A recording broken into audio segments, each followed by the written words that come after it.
Good morning, Isaac. It's Margie. Thank you for your help. Good morning, Margie.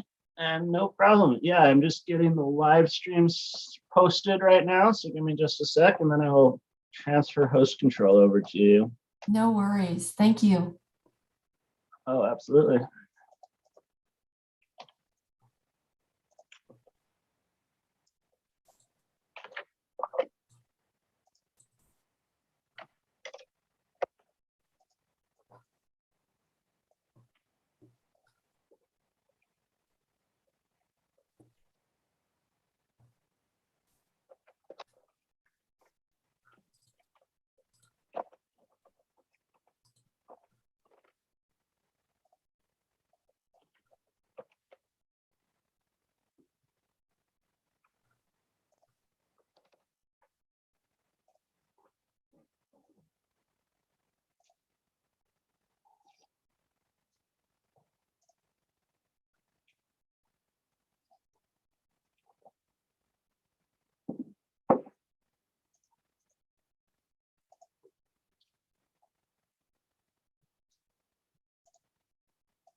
All right, Margie, I have the stream going.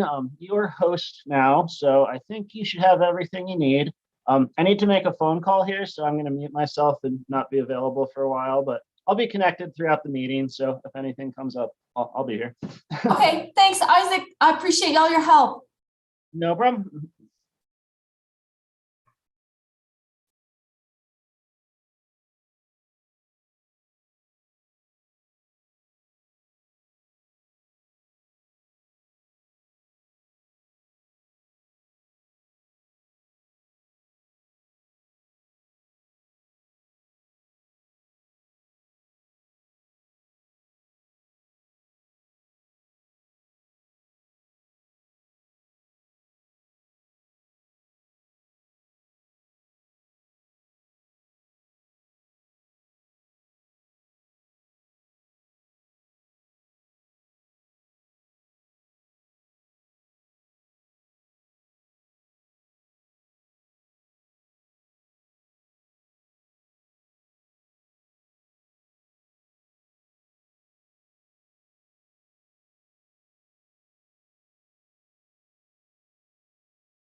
Good morning to whoever's here. Isaac, Margie, how you doing? Good morning. I am here and Isaac got us rolling. He's on another phone call at the moment, but here we are. I see that we're already recording, so. We are recording and live streaming both. Okay, great. How are you? I'm doing all right. How about yourself?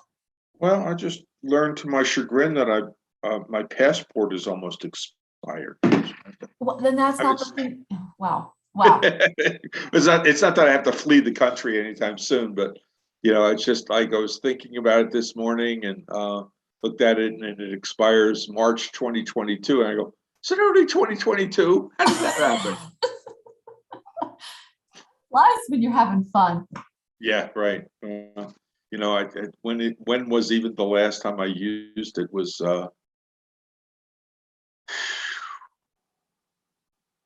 I don't know. We were in Mexico. When? I can't even remember. It was three passports ago that I have a lot of stamps, but not anymore. Yeah. Yeah. I hear you got some snow overnight in Albuquerque. Yeah, I got about an inch. Oh, wow. It's already melted across the street. We're on the shady side of the street, so it doesn't melt quite so quickly, but it didn't stick on the highways or on the sidewalks, so that's good. I didn't even bother shoveling this morning. We'll see what happens. How about you? We barely had a dusting. Yeah, I don't think that they were expecting it, at least last night on the weather. They thought Albuquerque wasn't going to get anything, but here we are. It helps that we're up at 6,000 feet. We'll take every drop that comes. Yeah, that's true. But it's been really cold yesterday and today. Yeah, windy. Yeah. Okay. This, I don't know. This one shouldn't be too. We'll see where people are. Getting this off the ground, I think, is the important thing, and I'm kind of inclined that we may not meet in 2 weeks. We may meet in a month. I need to figure out with GridWorks whether they're going to hire somebody to do this.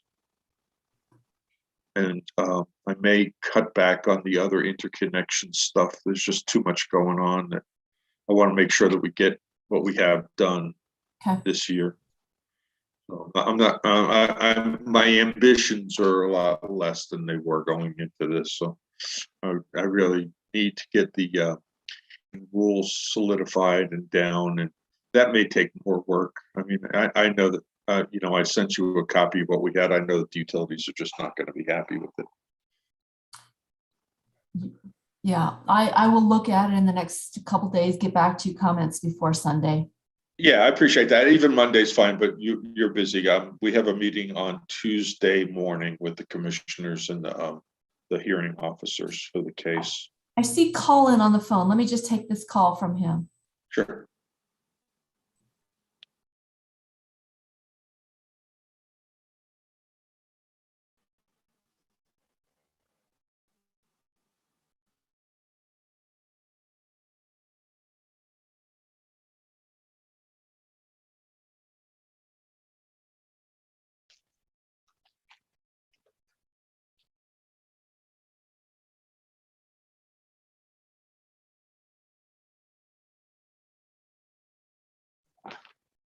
Yeah, we were just talking in OGC yesterday about how much we've been putting on your plate with all these changes to the rule and stuff. It's a lot.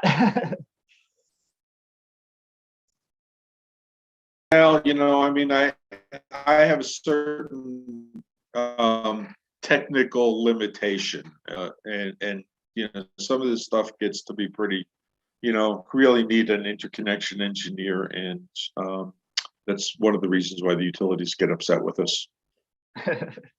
But I don't mind the workload. I just, I'm very conscious of kind of like how things are fitting together and trying to make sure that we don't have train wrecks on stuff. But when something delays, then that, impinges on something else. And that's what I'm really trying hard not to do. What's up, Colin? Colin's joining us here in a moment. He just wanted to check in to see what particular things he wanted us to do toward the end after you leave. So we just had a quick chat on that and we're good to go.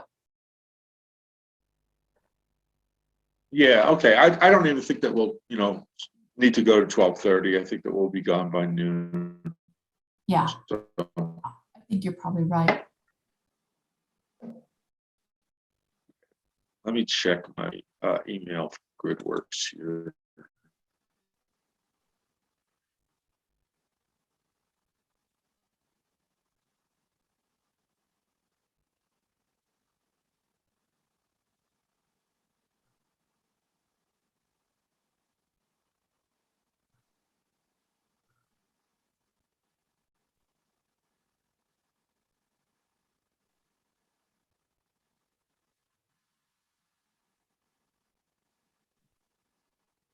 Oh.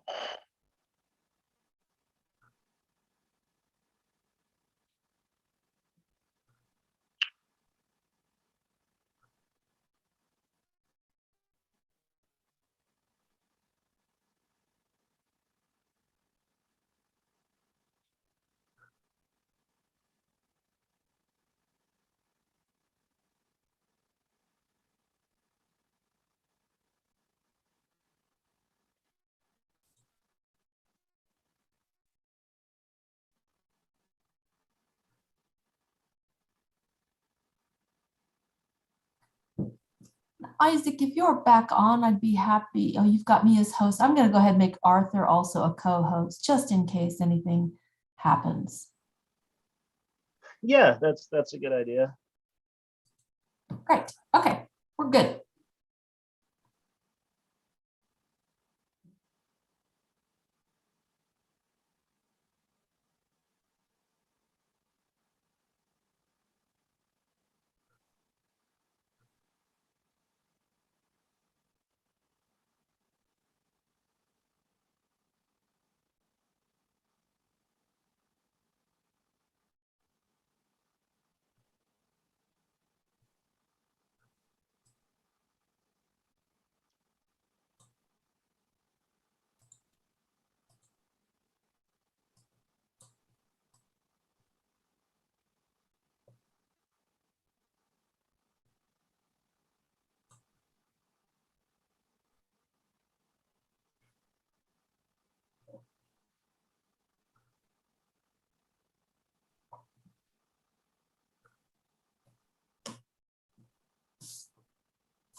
Okay.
Hi, everybody. We'll give a couple of minutes for more people to sign on. Thanks for joining us. Hope you're staying warm and dry.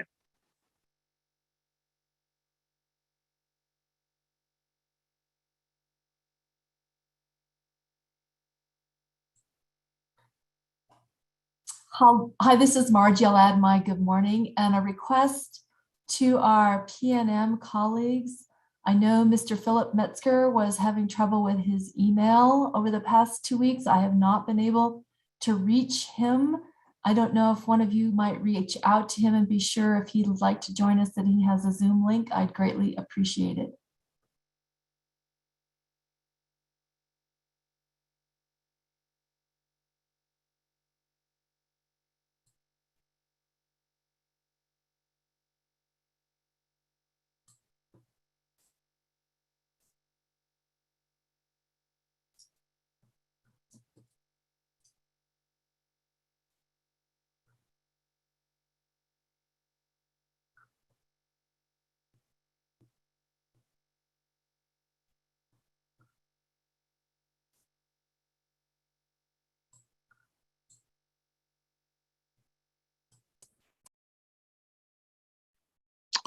Okay, good morning, everyone. Arthur O'Donnell with the Public Regulation Commission here. Once again, there's snow on the ground in Albuquerque. We're making a habit of this. Not much, may melt by the end of the day, depending on where you are in town, but I'm glad that we could do this by Zoom rather than in person, although at some point we will meet in person. I can almost guarantee it. We have the meeting agenda on the screen for you to see. We've asked Travis Dorr and anybody else that he was talking with to give us a presentation on the autonomous function settings to set the stage for trying to decide what to do about it. And then we have a little bit longer path forward conversation with Brian Liddick of the Interstate Renewable Energy Council. So I don't have any other announcements to make right now. If anybody has anything that they want to share with us before we begin, just use your hand raise thing so that I can see you, and Margie will keep her eye on it as well.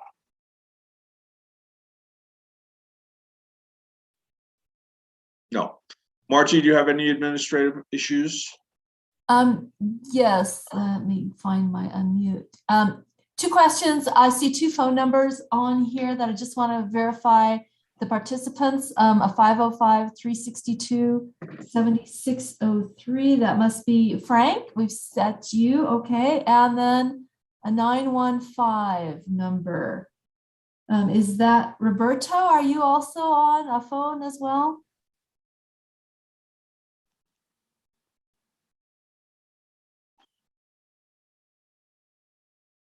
Okay, I will assume that at this point we're the only 2 numbers I didn't. Good. Okay, that looks like Roberto and Frank. Excellent. Okay, thanks. Back to you. Okay, great. Well, we might as well just get into it. Travis is here with us. Good morning, Travis. Hey, good morning. Will you have something to put on the screen? Margie can let you share if that's. Yes, sir. Okay. Let's see if I can get this to work. Yeah, you should be able to share, Travis. Let me know if you. Okay. Thank you.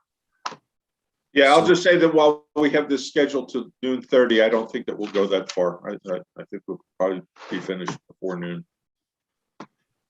Yeah, I think I was allotted 45 minutes, and I wish I could go for 45 minutes, but I don't know. We'll see. Are you all able to see autonomous functions of IEEE 1547 being shared? Yes. Yes. Sweet. Okay, well, good morning, everyone. My name is Travis Dorr. I work for Xcel Energy. I'm on the DER integration team as an electrical engineer. And yeah, just wanted to, I think, provide basically some background, maybe some education on autonomous functions and how they relate to the IEEE 1547 2018 standard, And I think that I was asked this just so that this subgroup is able to make informed decisions moving forward on the implementation of the 2018 standard. So let's see, I'll just get right into it with an outline. We're just going to go over the description, evolution, and some examples of autonomous functions. And then we also need to understand categories. So the performance categories for normal operating conditions we'll want to know for when we discuss voltage regulation. And then for abnormal, we'll want to know those for discussing voltage and frequency right through. There's a whole lot more that I could have added to this outline. And I plan to do that. I just figured let's go ahead and start with these. I figured this would be a good place to start. So the description of autonomous functions. So to describe autonomous functions, we should first describe smart inverters. IEEE 1547 2018 refers mostly to distributed energy resources, or DER, but the vast majority of DER having autonomous functions is smart inverters. So I would like to focus on them for this presentation. The modest definition of smart inverter is an inverter which can provide grid support by varying its real and reactive power output. The smart feature implies autonomy in the operations, thus allowing the inverter to respond to a change in voltage or frequency, or to a communicated signal to the inverter. The implementation of the 2018 standard includes requiring that DER shall be capable of supporting the grid by enabling autonomous functions, and this is achieved with smart inverters. These autonomous functions provide active grid support without requiring an operator to manually adjust settings. The next up is the evolution of autonomous functions. The former standard of IEEE 1547 in 2003 is framed for low penetration scenarios where DER could be isolated from the distribution grid without compromising grid stability. However, with the increasing penetration of PV systems, many utilities consider smart inverters as the proverbial silver bullet, which solves grid integration challenges of DER. Many trials were conducted by the California PUC, along with evolving that California Rule 21, and along with evolving the 1547 standard. So as you can see by this kind of historical timeline, that it made it so that thou shall not trip, and then eventually, or thou shall not actively regulate voltage, and you shall trip, right? And then it's you shall be capable of active. You have to be capable of actively regulating voltage, and you have to be. You shall ride through abnormal voltage and frequency. So it changed quite a lot in the 15 years. With the in-between stage being that you may actively regulate and that you may ride through. So, notice the word there, capable. Just wanted to point that out. We need to at least have that capability built into the smart inverters.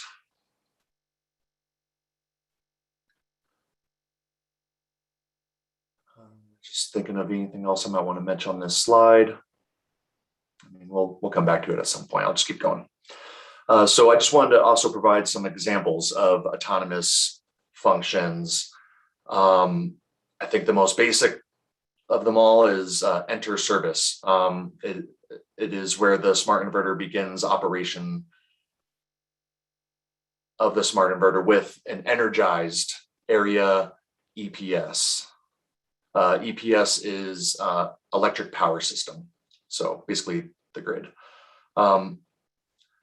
Next is enter service ramp rate. The 2000 standard does not provide ramp rate requirements for DER.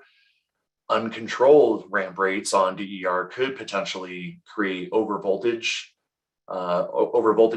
due to the electric current inrush.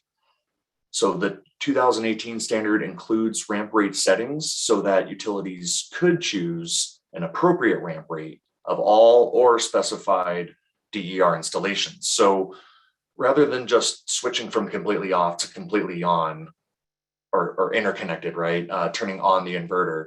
An enter service ramp rate allows a sort of soft start, which can include like a linear ramp rate over time or a stepped function over time.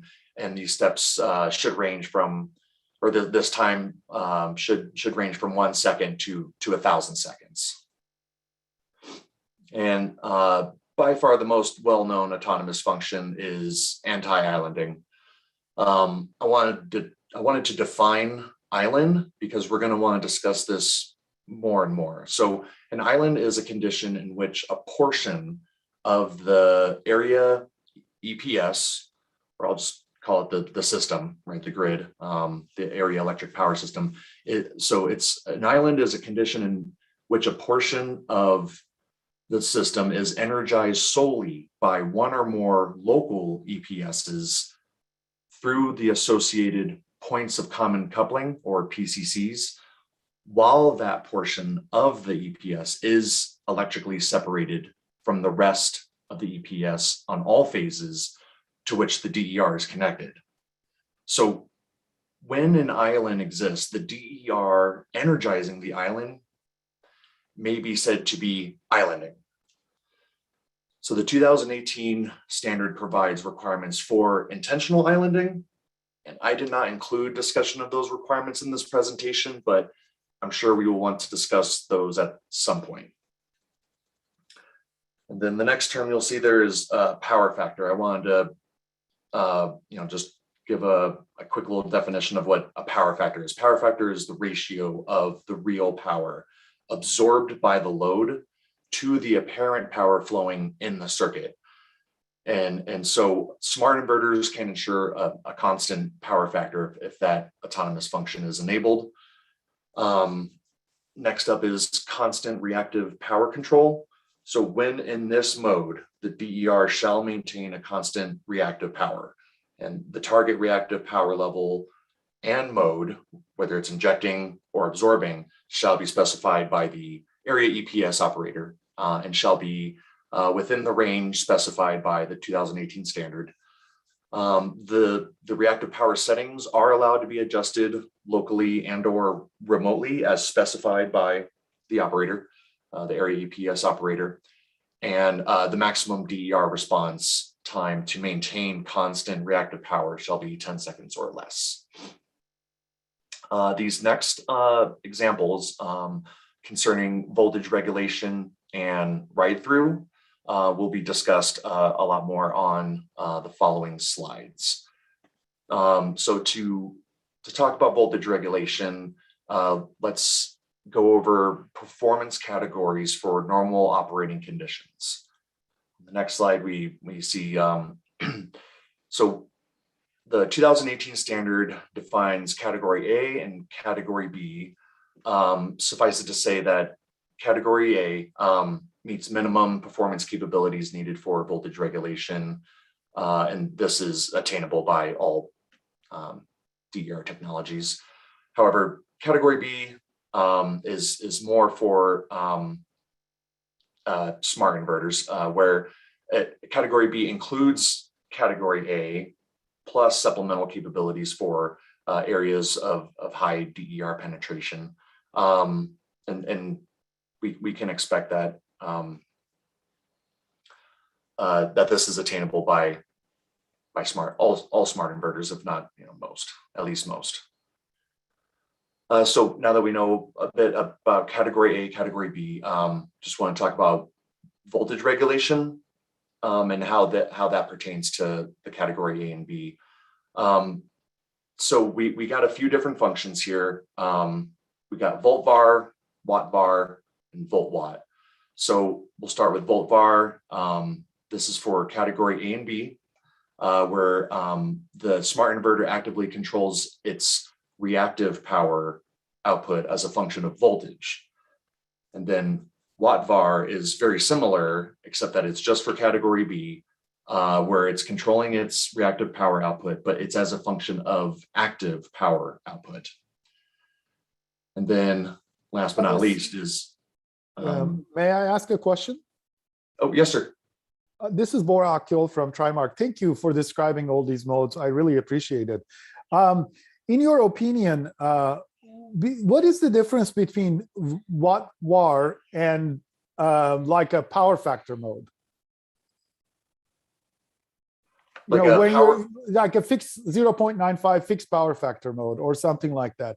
What is the difference between that and watt var? I have seen all these modes used before, except the watt var is defined in the spec, but like I haven't seen them actively, anybody pursue the watt var specification. Thank you for answering my question. Yeah, and thank you for asking that. I also haven't seen anybody have that watt var function enabled. And yeah, just wanted to reiterate that the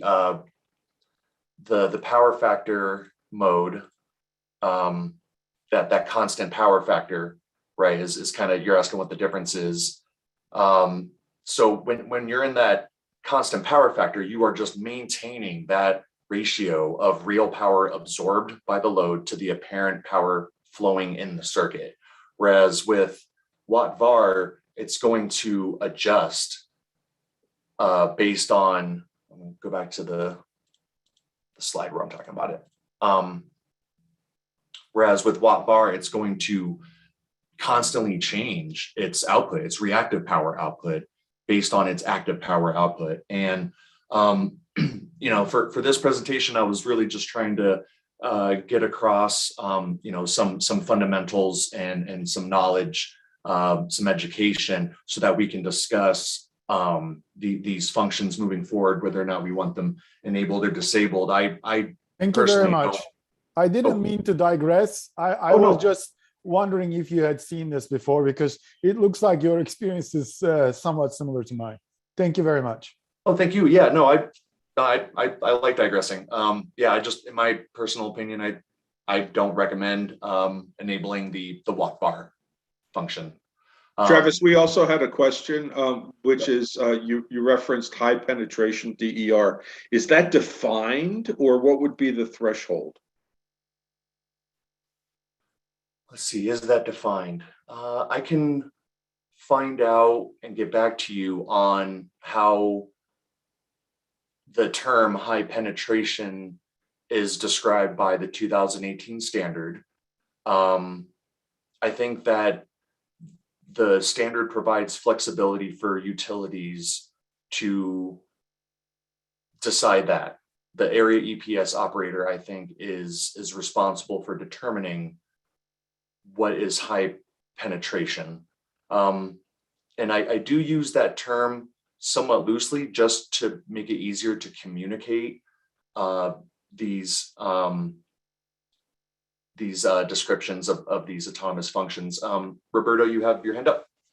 Yeah, I just want to mention that because it varies from system to system, but high penetration is at that level when the transmission system is impacted. When the transmission system is impacted. Yes, I mean adversely impacted, meaning you have a lot and it's causing issues on the transmission system. Okay, there may be instances where there's high penetration without that impact, but that would certainly be a line like the Ukraine border. Okay. Leon has a contribution to this. Leon, are you on the line?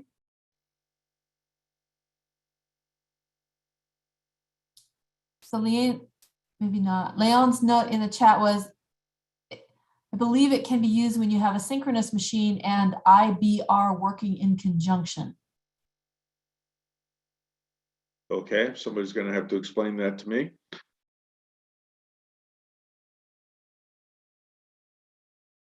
All right, Travis, why don't you go on and we'll, if Leon can. Okay, yeah. I'm not sure if you all can hear me. Yes. I can go ahead. explain a little bit. Yeah, so to answer to Borat, that function would be when you have a synchronous machine providing either reactive or active power, and then you would have the inverter either providing reactive or active power in support.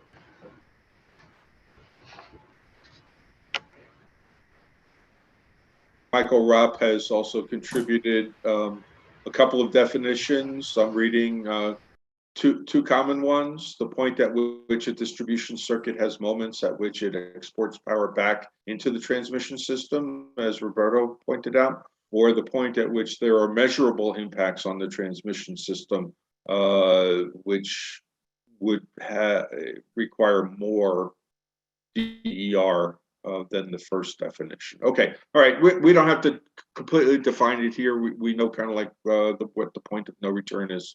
Thank you.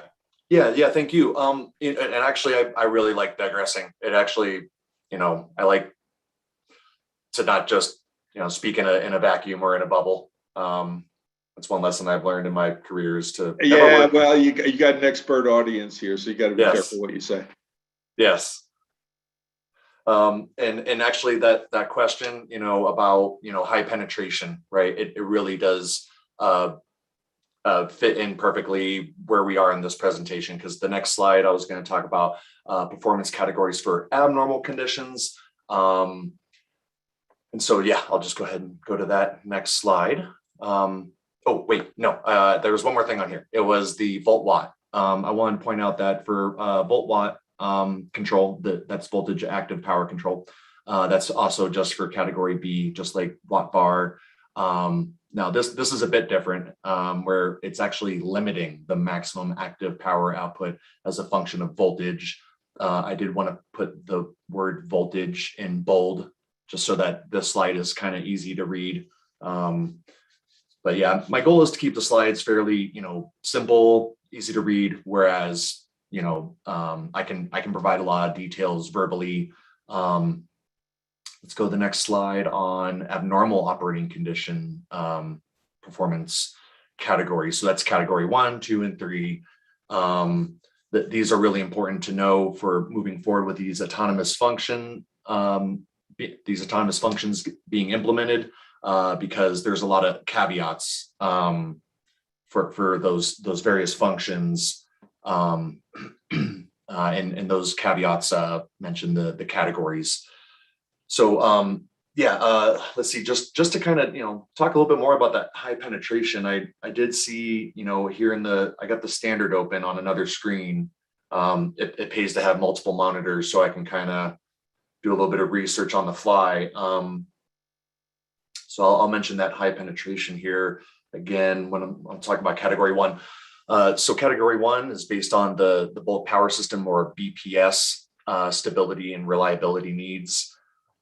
This is attainable by smart inverters.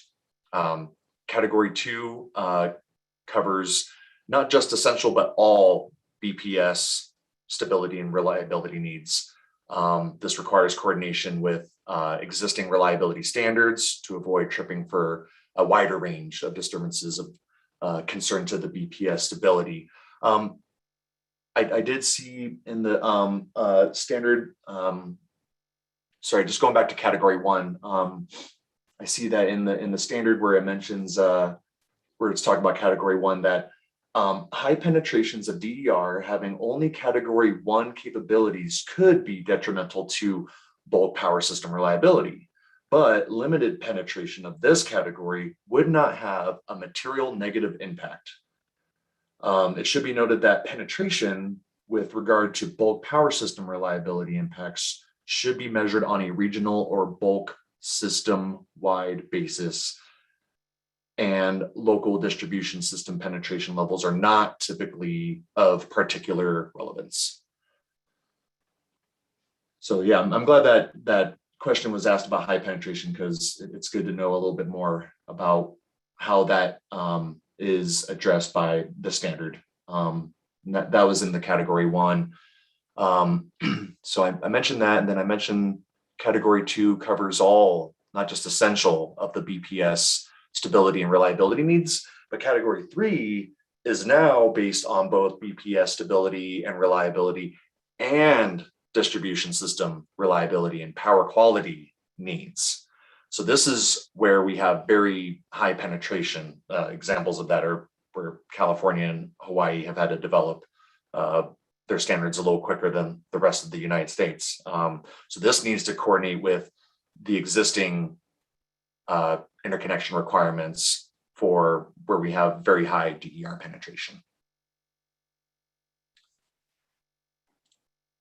So just wanted to, now that we know the performance categories of abnormal operating conditions, now this is where we want to talk about ride through. So we have voltage ride through and we have frequency ride through. Voltage ride through is the ability to withstand voltage disturbances.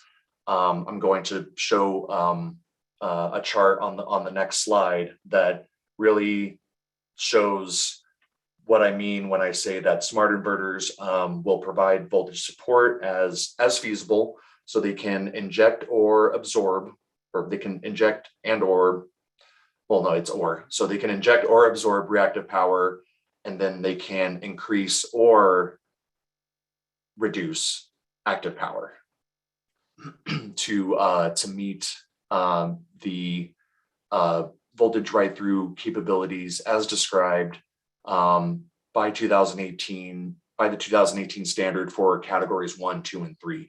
So this next slide is a little loud because it's got all 3 categories in there. What I could have done was shown multiple slides, multiple of these graphs, and go through each category one by one. But I just wanted to give just kind of an overall view of this. So I don't know if I should spend much time on this one yet. There's a lot here. I guess I would just let everyone know that after this slide, I'm just going to mention frequency ride through. I'm going to kind of define it and talk about it a little bit, and then I'm going to show a chart for that as well, where it's going to be frequency versus time instead of voltage per unit versus time. Okay, Travis, yep. I guess that the important part here is what the threshold for shall trip is in terms of time, and it looks like there are various, microseconds to be somewhere between 1 and 2 seconds here at low voltage levels. Just can you talk about that, because I think that this is an important distinction, and it may be different in different places.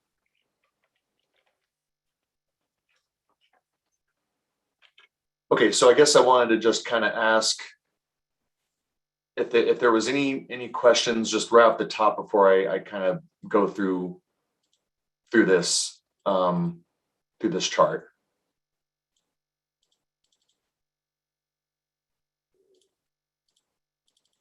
Or were there any comments from anyone that who knows a bit about this?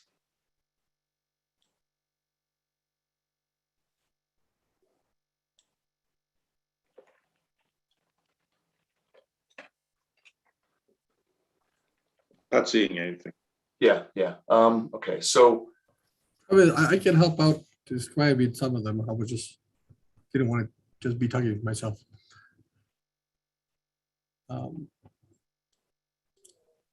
You want me to explain a little bit of the mandatory operational capabilities for category 1, 2, and 3? Yes, please. So, I mean, as you see here, the green field is where all those inverters need to operate at all times between voltage of 1.1, and this is per unit, which means it's about 129 to approximately 116, 115 volts, the 110 area, I'm sorry. And the 0, it's assuming a 120 volt. So the 1.00 means 120 volts. And then the initial category ones, they have to, it has a mandatory operation capability. So it has to be able to withstand voltage dips that go to 0.07. And I mean, approximately it's for about 1 second. Now the category 2 inverters, they have to be able to go to approximately 0.65. And they have to go up to, if you see that little curve, about 4 or 5 seconds to be able to withstand that lower voltage. The category 3, they're the better technology, and they have to go to 0.5, and they have to withstand approximately 10 seconds or more, that 0.5, and then it has a little curve. So basically, the larger the category, the more this inverter has to be able to withstand the voltage dip that lasts for microseconds, milliseconds, or seconds. Since equipment is a lot more sensitive on the higher voltages, oops. Sorry about that. Oh, sorry. Okay. The ranges are a lot smaller.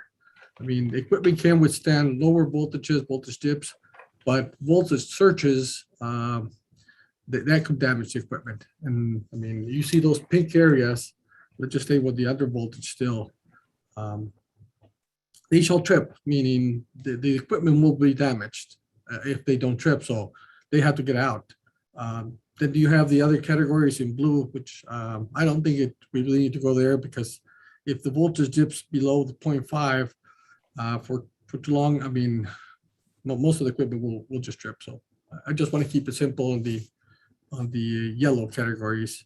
And then on the higher voltages, category 1 and category 2, they have the permissive operating capability, where they're allowed to trip and then recover as soon as the voltage returns back to normal, which is the 1.1 capability. And the category 2 can have a simple momentary cessation, and then instead of waiting the 5 seconds, the 5 minutes that used to be on the old inverters, now they have to return back to operations as soon as that voltage excursion is corrected. In a nutshell, that's it. Keep it simple.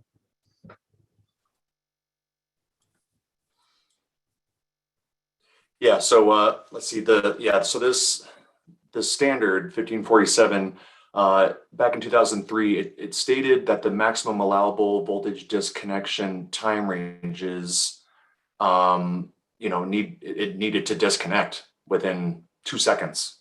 And now this 2018 standard, it includes, both mandatory minimum voltage write through and disconnection times during under voltage and over voltage events. Under voltage being, below 1 that you see on this chart on the left, and over voltage being above 1.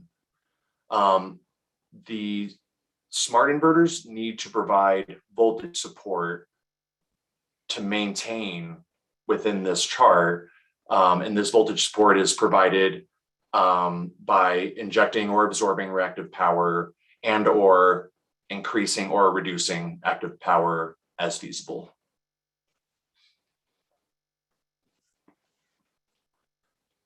That's what I had prepared for this slide. So thank you very much, Roberto, for providing a lot of color on that and walking through it.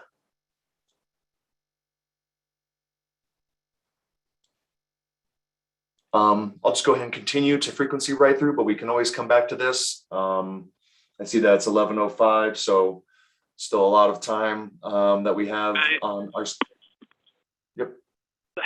Sorry, this is Brian with IREC. I just wanted to add one thing I didn't hear Roberto mention, is that the category 3s, they were kind of designed to be more to cover distribution faults as well as transmission faults. And so that's one reason momentary cessation is in there, because if you have a close-in fault, then it's likely to be on the feeder you're connected to and you don't want to feed it. Whereas momentary cessation isn't necessarily beneficial for the transmission system. But yeah, so the category 3 has some elements of, you know, being able to ride through things that are tripping nearby, basically, you know, maybe an adjacent feeder fault or something like that. That makes sense. Thank you. Yeah, transmission faults. I'm wondering how often, I mean, maybe this happens in California and Hawaii. I don't think I've seen it happen. I'm in Colorado. I haven't seen it here. How often do transmission faults, you know, cause solar gardens to be taken offline? I guess that's a question that doesn't need to be answered right now, but yeah, well, we don't have any experience with them yet here in New Mexico. I mean, Colorado may. Yeah, I just meant like in general, like, I don't know if anybody on the line has experience with, or just has seen that at all. Yeah, Travis, I don't know if you're familiar with the Blue Cut Fire situation out in California, but basically that's exactly what you're talking about. It was a momentary transmission fault that led to the tripping of, I can't remember exactly what it was. It was like close to a gigawatt of distributed photovoltaics. And those were solar gardens? There were solar power plants. I don't know about gardens specifically, but okay. Yeah. But not just rooftop, like power plants, yeah. Yeah, I don't know if they really differentiated in that way. They know the total amount of solar that went out, just because you can see the dip in the power measurements. Okay. Yeah, it's something I'm interested in learning more about, how transmission faults affect you know, solar gardens or solar power plants, whatever you want to call them. Are they going to be called solar gardens in New Mexico, Art?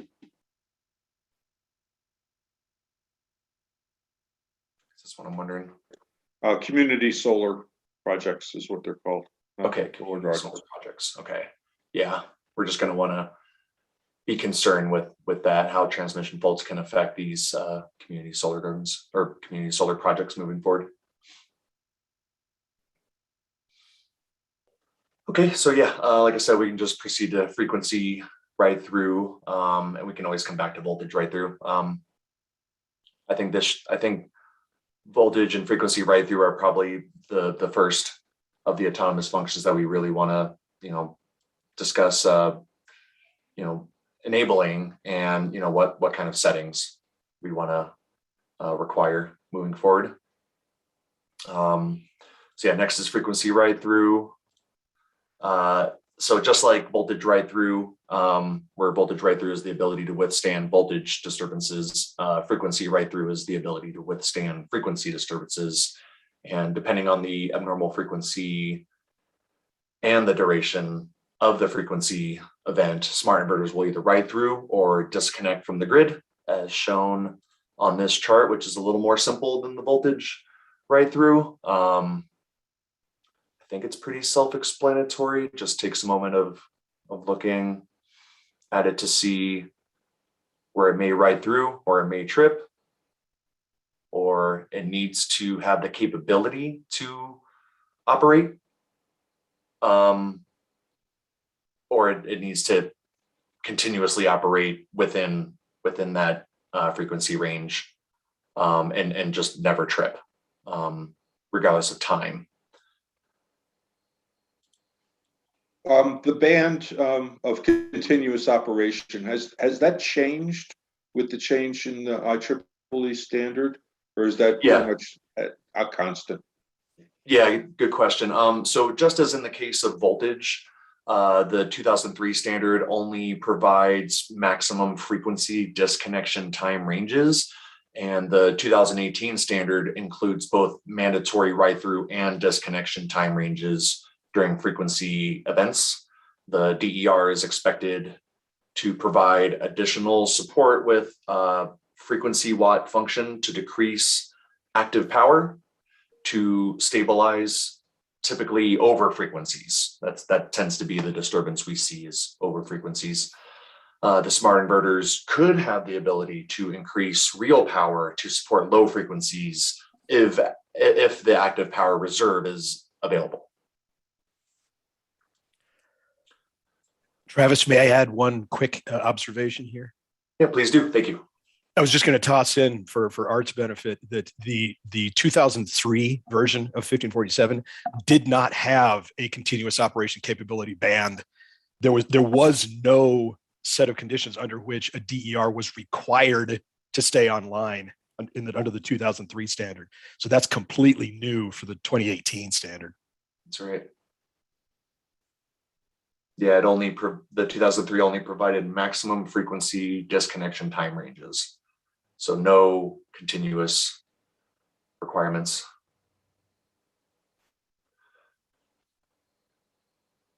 Well, just wanted to end by just saying thank you and, providing my email address in case anybody wants to discuss further, ask questions. I'm very happy to drop what I'm doing to meet with you as well. If you want to schedule a call sometime. So it's only 11:12. We have more time if you want. Does anybody want me to go back on a slide or to a certain slide and discuss anything further? I do, plan on discussing a lot further, maybe in a future meeting. Maybe this meeting is just mostly for educational purposes, but is there anything that you would like me to, explain more about? Or is there anything that anybody would like to mention that they know that maybe I should have added earlier? Thank you, Travis. I mean, we really were looking for this exact kind of presentation, which is fundamentals, just so that everybody's on the same page. And we will make these slides available. You'll send them to Margie, and then we'll put them in the folder. I think the question is that for the purposes of defining interconnection rules, we just have a very general requirement that as of a certain date, and we talked about extending the date, the inverters, shall be capable of the autonomous functions. Do we have to get deeper than that? I mean, we got a recommendation from IREC, for instance, that we should specify the categories and be a little bit more the categories A and B, and then the categories 1, 2, and 3 in the rule. What do you think? I mean, do you think that this is now standard knowledge and practice, that from a regulatory point of view, we can just say meet 1547 2018, or do we have to go into more detail? Okay, yeah, let me go back a little bit. And anybody on the call, please feel free to interrupt me. I just wanted to kind of give us something to look at to answer your question, Art. So, what do we need to do moving forward, for implementation of the entire standard, right? Seems like, there's several phases, right? We have autonomous functions, and then as Brian will discuss on his presentation, we have communication and control functions that are described in the 2018 standard requirements. So, moving forward, discussing which of these examples that I have here, which of these we want enabled versus disabled. So that's kind of where I think the conversation should go next for autonomous functions is discussing these in detail and discussing which ones we want enabled versus disabled, and then what kind of settings, right? And then just to go back to this evolution slide, we need to discuss the various categories, like how do we how do the area EPS operators define the categories for the various regions, because as you can see, these caveats are talking about mandatory capability for categories 2 and 3 when it comes to frequency response. This mandatory capability is under high frequency conditions, and And then also 2 and 3 is mandatory under low frequency conditions, but it's optional for category 1. So how we proceed with categories is going to be needed for when we talk about frequency response.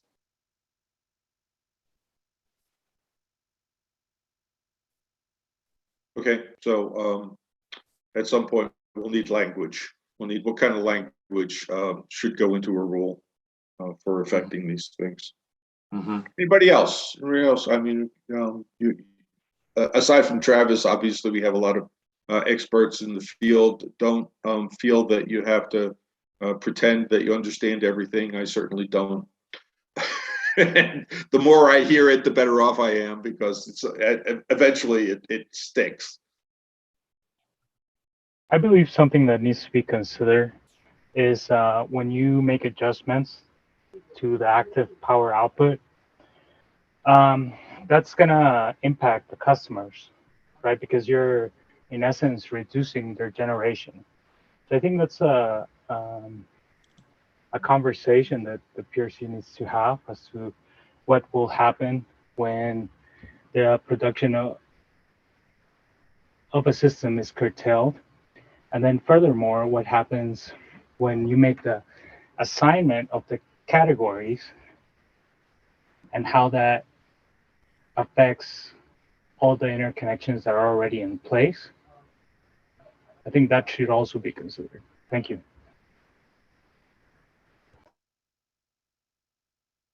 Agreed. Hey, Travis, this is Michael Robb. Toss in just one thing really quickly. I wanted to mention on your bottom box there, where it talks about capabilities versus, so you notice the third bullet there says shall ride through abnormal voltage and frequency. We've kind of included those as a smart inverter function, but you notice that that one doesn't say shall be capable of riding through. It says shall ride through. According to 1547, and of course it would be up to this body whether or not to adopt all these requirements, but according to 1547, that can't be turned off. The others, like capable of actively regulating, capable, those we can decide whether we want them on or off under any given condition. So some of these, we're kind of mixing and matching a little bit between things that are absolute requirements and things that are kind of optional. Yep. Thank you.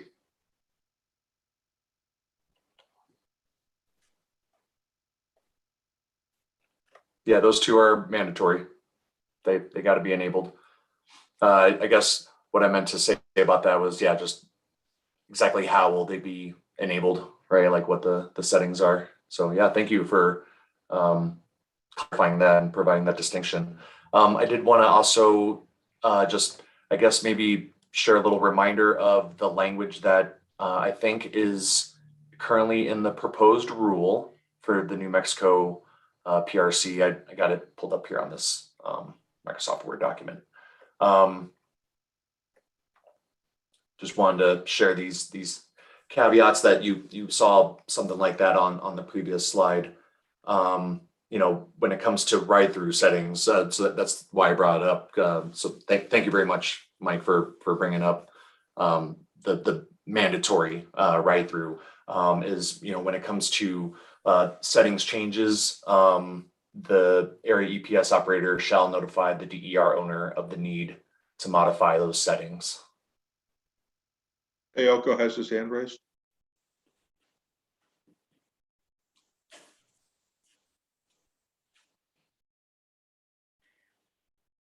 Hey, Tayoko. Can you hear me? Yes. Yes. Oh, okay, good.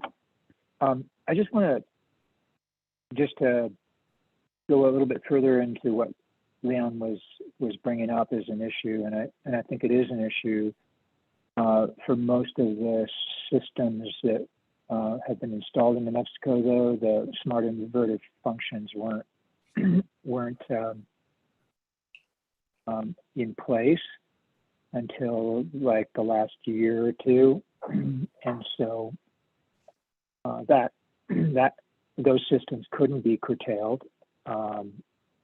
And so then we're talking about the systems that have the capability, and those ones, if they needed to be curtailed for some period of time with those functions, what's happened. And I'm curious, since we have some people from IREC, how that issue has been addressed, since I'm sure it's been implemented in California, and they must have had to respond to that issue of curtailment. Thanks. Yeah, this is Brian with IREC. I will go into that in my presentation, actually. I won't be solely focused on comms. So, we can hold off. If you can wait 15 more minutes, we'll probably be there. Mhm. Anybody else? Okay. Thank you very much, Travis. We really appreciate it. We'll, of course, revisit this as we go a little bit deeper into deciding what we need to do about it. I mean, I'm actually amazed, given the usual speed at which the electric industry changes, that there has been so much change in this particular area in the course of the past decade, and especially in the past 5 years. I think that it really shows that the industry is capable of being flexible and addressing new needs, and how you incorporate new technologies is pretty darned impressive. So Arthur, do we want to enlist some help of subgroups to carry this conversation forward to bring back to the group, or you want to wait and have that discussion after we hear from Brian? Let's wait on that one, Margie. Okay. Because I'm not quite sure what needs to be done next. So maybe having the bigger picture will help us decide. Perfect. Okay. So Brian, you're up. And if you have something to share on the screen, Margie will allow you to do so. Okay, are you seeing that right now? Yep. Okay, great. Yes, I think the agenda said I'd be focusing on communications, but I think the roadmap of what we need to do next is much more broader and inclusive of the stuff that Travis was presenting on. And so I kind of wanted to try to give a more detailed rundown of what I think all the kind of decision points are moving forward in terms of the adoption and implementation of 1547. So Midhat and I will be talking about that, and there is quite a lot of detail. I'm hoping we can get through all of it in the time allotted. I will touch on a little bit of the stuff that Travis talked about, but he did a good job of going over what those things mean. This isn't so much meant to be educational about what everything is supposed to do or mean necessarily, but more focused on what steps need to be taken in the adoption process. And I think I posted the links to our Making the Grid Smarter paper, which says a lot of this stuff, kind of notes what a lot of those decision points are. We are going through and actually trying to refine that even further here and make something a little more detailed, and I think this is a detailed paper, but 1547 is a very detailed standard, and so we're looking at making something even more detailed, potentially in table form here, and I'll present on that a little bit later. But there's also great links from the NREL 1547 education website, and they have discussion topics on like everything related to 1547 just about, and interconnection of DER in general. And just to note also, next month, about almost exactly 1 month from now, we'll be releasing our Toolkit for Interconnection of Energy Storage, which is a DOE project in conjunction with EPRI and SIA and Pacific Core, New Hampshire Electrical Cooperative, and California Energy Solar and Storage Association. So, and I'm probably missing one of our partners there, but that is coming out and it's focused on energy storage, but there are concepts that can be applied to 1547 as well. Especially there's one chapter on standards adoption for energy related to energy storage. doesn't cover all the 1547 aspects, but that will hopefully give some good detail on that. So I just want to go over the general thoughts on what needs to be done in terms of adopting 1547. And to your question, Arthur, you know, can we just say, let's take 1547 and it's done? My opinion is no.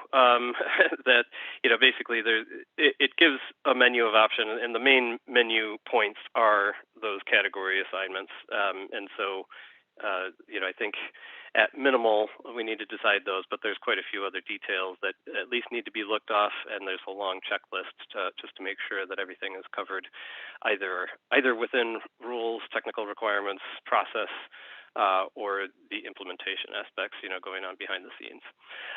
But one of the first things is just where will the technical requirements reside? And I wasn't very much involved in this first phase of the docket process, so I'm not entirely sure exactly where that question is headed, but I think it's being covered by that phase, so I don't need to dwell on that. But, you know, a lot of places don't necessarily have specific technical requirements, or they vary from utility to utility, whereas like in California, that's right in the interconnection rule itself. And so just determining exactly where the technical requirements are would be helpful.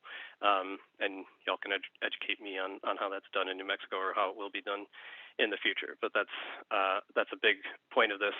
Not everything in 1547 is going to affect just the technical requirements that we'll get into later. There may be process aspects of it as well. But choosing the categories, that's the big one. And then defining the default function states. Or not, as we can say, you know, there's basically, I'll talk a little bit more about what 1547 says about voltage regulation. But, you know, we would generally promote having a list in the technical requirements of default function states and default settings as well, if that can be achieved. And then, you know, another option would be to do that on an interconnection by interconnection basis, but don't think that would be terribly efficient. So we would promote trying to find at least some common settings that could be used as a starting point. And determining the timeline for implementation, that's a big one, which I think we started to talk about last time, and I'll dive into the details about what's really achievable there in a little bit. And then also communications, which is a very big topic that you know, probably needs a lot of, it may need its own phase of its own to fully flesh out.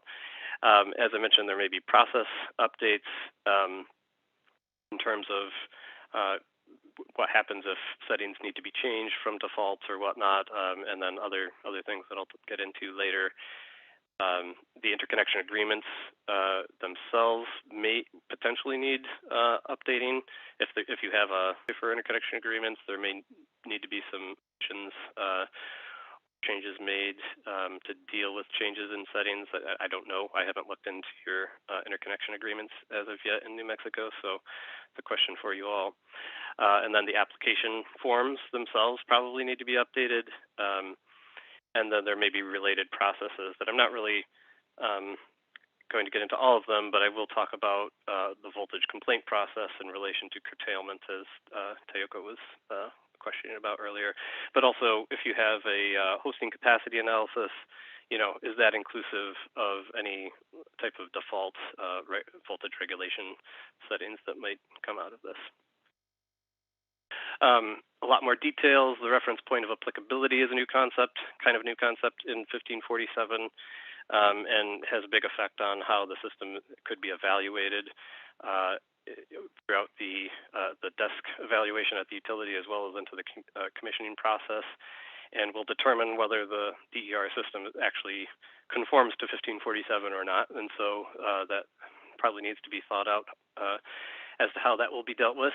And then and just little details here. I don't have everything listed, but one interesting detail is that the voltage requirement used to be that the DER shall not cause anybody's PCCs to go outside of range A of ANSI C84.1, and that has changed to just being in conformance with C84.1, which makes a little more sense because that is the actual requirement for voltage in general. So that can be inclusive of range B or, excursions from those ranges. And then there's new rapid voltage change and flicker requirements,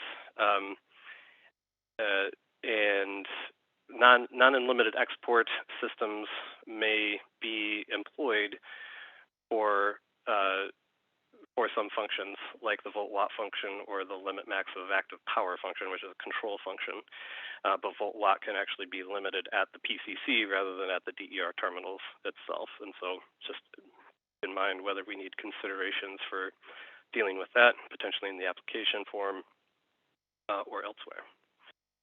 And then in terms of communication and control, there are quite a few things to consider if you are not that far along in determining these things.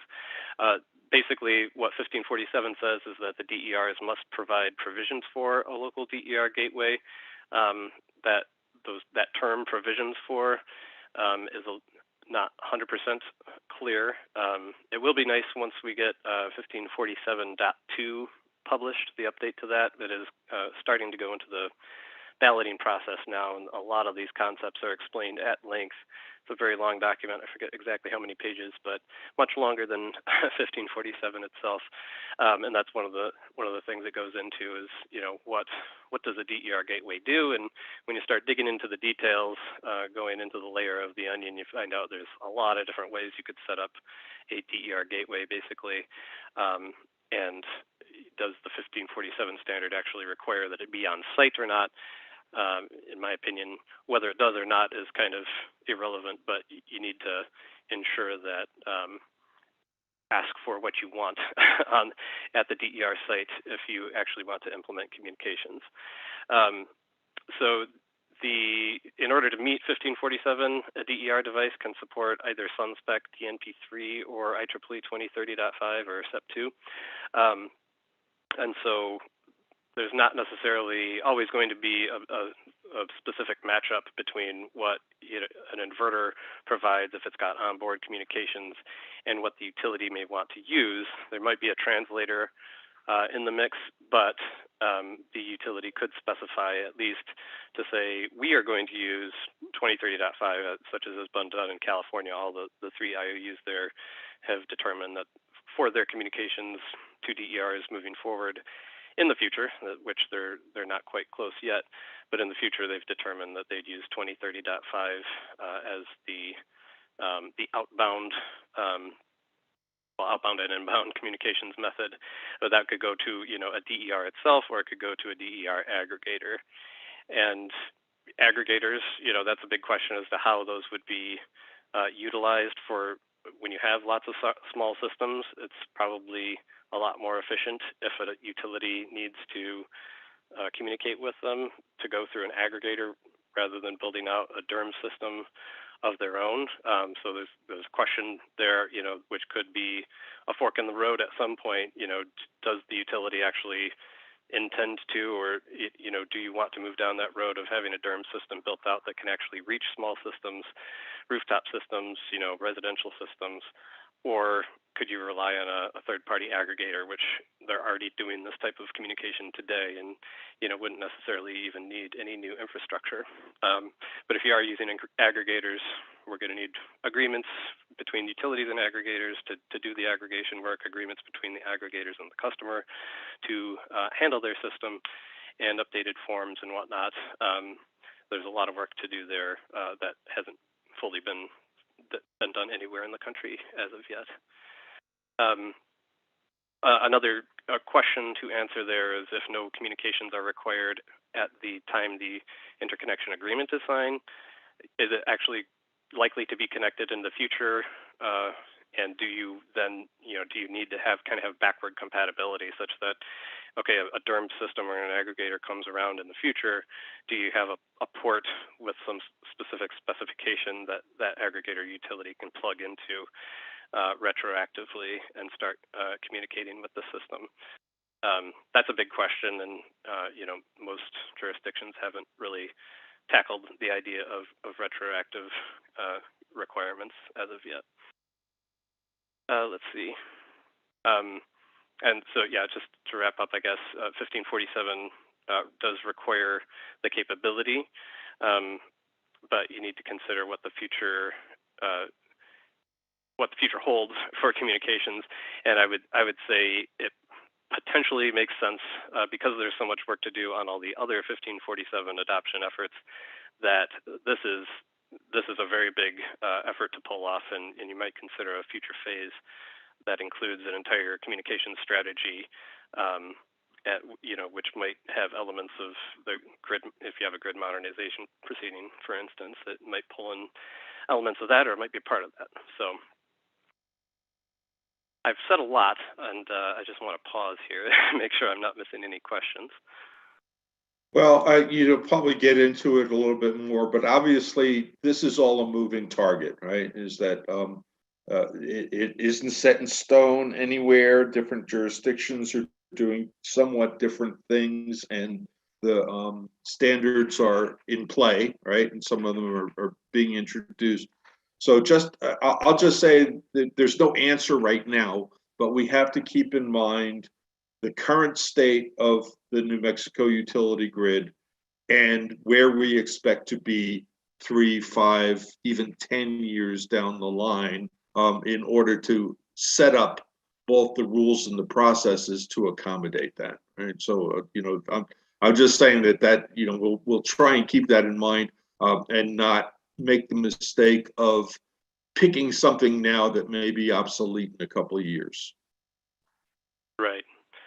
Yeah, I'll note, the places that are out front in doing this type of stuff, like California, they've done a decent amount of legwork in terms of trying to define what DER communications should be and how it will be done in the future. But even they are not, terribly far along. They're still kind of in the middle of fully defining their communication strategies for the future. There's a utility out there, PPL, in Pennsylvania, that is actually trying to implement communications and control right now, directly even to the residential level, I believe, inverters. And they are attempting to utilize the 1547-2018 protocols. So I don't think they're moving forward exactly yet, because that certified equipment isn't quite available, although they were trying to start it January 1st of this year. But they actually have a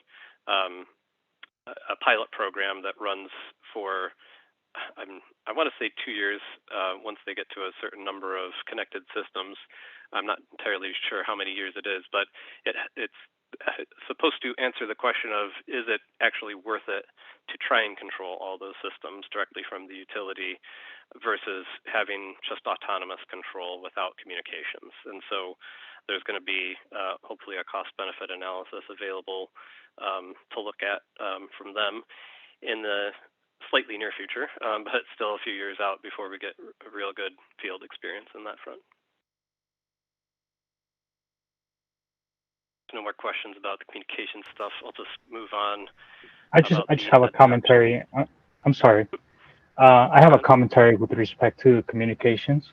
As the utility, we expect these DERs to provide robust distribution services, which are comparable to traditional wire upgrades that happen today. So when we go through the planning stage and we consider all the scenarios, including the worst cases that can happen, scenarios in which communications are important and there's outages that prevent those DRs, from receiving commands or relaying data back to us. If those DRs fail to act and provide those distribution services that are necessary, do they incur in penalties? How do we actuate that part? And that the grid services aspect of that is also, I think, pretty nascent. There's not too many places to look to in terms of DER services being utilized. It's obviously, I think it's been piloted here and there and whatnot. It's they've been shown that they can do certain things. Right now, the main effort that I know of is the California Smart Inverter Operationalization Working Group, which just started up to try and answer some of those questions about, how and what requirements should smart inverters be held to in order to participate in a grid services framework. Yeah, that's another ball of wax to add on to the implementation stuff. This, I don't know that we have to go through much of all this. I think we've kind of heard it before, but it's very detailed standard in general, for all of 1547 requirements. I think we do have a good level of expertise within this group. It's good to hear. I think a few years ago there weren't as many 1547 2018 experts. I guess that's because it came out in 2018. But it's good to hear there's a good level of proficiency on the standard, and so that'll definitely help out here. But just having time and resources for the utilities to analyze options, or for others to analyze options, such as what voltage regulation functions and settings should be used, and how will those affect all the different feeders and whatnot, can be a potentially intensive process. And getting it all done at once could be challenging. And I think I've helped out in Hawaii before, where they had already adopted smart inverter functions through the 1741 SA back in 2016, something like that. And they they took about it took about a year of effort with working group meetings and whatnot, even just to transition from that type of smart inverter stuff to doing it via 1547 2018. And then it's actually another year or more later did they actually get the PUC final decision on moving forward on some of that stuff, or on most of that stuff. So it can be a large effort. So I think we definitely need to plan out what we can do in the time allowed now, and determine what needs to be pushed to a later phase. And I've got thoughts later on what should be kind of tried to be addressed up front versus what can be addressed later on. And it's another thing to note here is, what will the technical requirements look like in terms of specificity? We have a few different ways of kind of referring to that level of specificity. So the first one being just a general reference, which would mean you don't repeat the standard. The standard already exists as is, and so you want to know what it says. You just look at the standard, and you can basically just reference it in general. And that for the most part, that would mean that DER interconnection shall be compliant with 1547 2018. And then you can say stuff like certified equipment, or inverters at least, should be certified to UL 1741. Edition 3, and utilizing the SP supplement. And there's a detailed reference, which you may have, you may say stuff like, thou shalt cease to energize when the utility when the voltage and frequency on the utility isn't present. And then maybe you put in a reference to the clause. I don't remember the exact clause number, but you'd put a reference to the clause number in 1547 on that. And so there's a little more visibility within the technical requirements as to, what is required, but you still don't have to describe the exact technical requirements because you can reference the standard. And then there's the full specification, which would basically, you're almost repeating language directly from the standard, clause by clause, for those clauses that you at least want to highlight within the technical requirements. And I would caution against doing that. I would say that the general reference method is preferred because you have less potential for conflicts between what you write and the standard itself. So you don't have to ensure that you get every word and every meaning and the intent exactly the same as the standard. And as the standard is updated over the years, you don't have to go back and have a huge effort in terms of changing those words if and when they change in the standard itself. We have a question for you there, Brian, which is, can you explain 2030.5? Oh, okay. Yeah, that goes back to the communications slide, which was, so there's 3 options for the inverters or any DER to comply with 1547/2018, and that is SunSpec, SunSpec Modbus, or SunSpec, SunSpec DNP3, or IEEE 2030.5, and those are just communications protocols written by different groups. DNP3 and 2030.5 are written by IEEE, and SunSpec is its own group. And a lot of inverters already talk SunSpec because that was created for inverter communications, basically.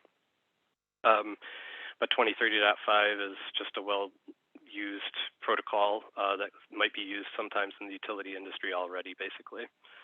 And it just allows you to send commands and monitoring information. Sure.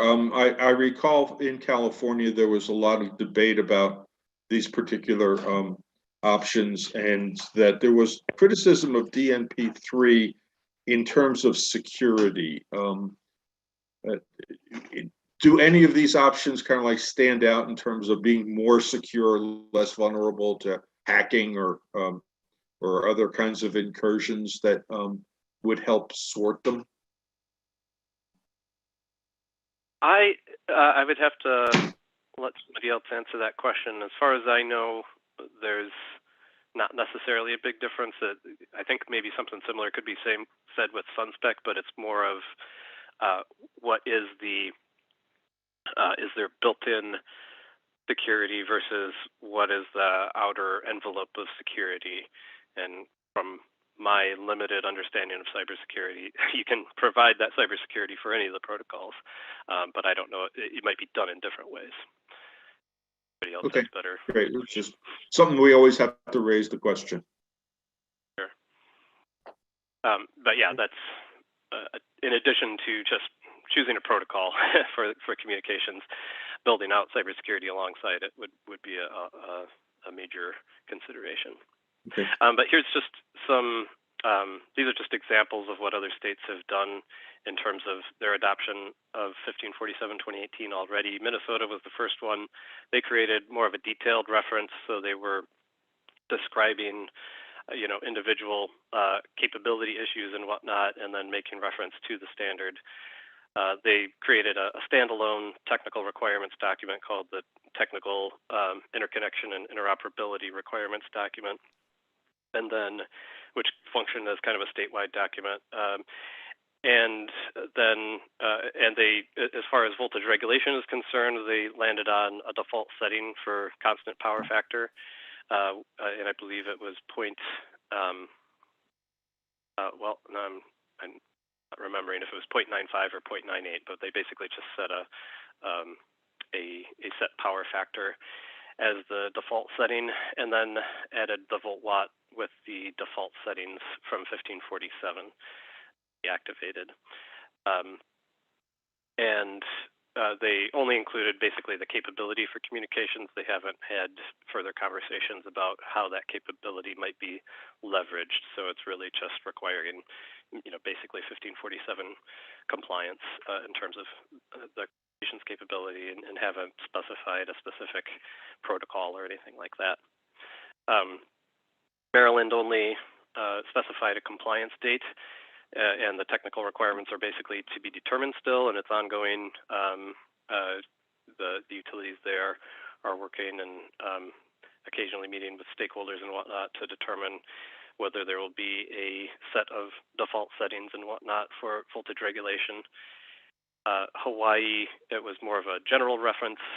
So, it was mostly, they said, connection shall be in compliance with 1547/2018.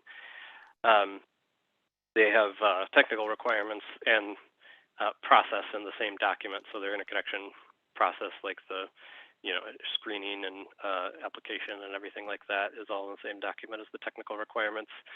And they are using default volt var, as well as having volt watt optional, although I think now they are moving to including volt watt as standard. And then they don't have any new communication stuff. They definitely want to move into the future in terms of communications because they are at such high penetration levels, but that is something they're working on. So they just have requirements in line with 1547.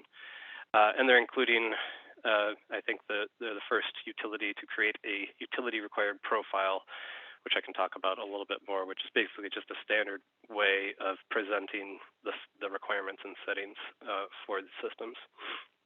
In California, as I said, they did a full specification basically for the most part, and they have their technical requirements in the same document that they have their process in the same rule. And they are also doing volt var plus volt watt. They are slightly different settings in terms of the volt var from the 1547 default settings. And they have settled on using 2030.5 for their communications methods, but it's far from implemented, as I mentioned. In 2030.5, that means that the utility will be speaking 2030.5 to whatever entity they might be speaking to. It might be the DER itself, or might be an aggregator, say, or a cloud.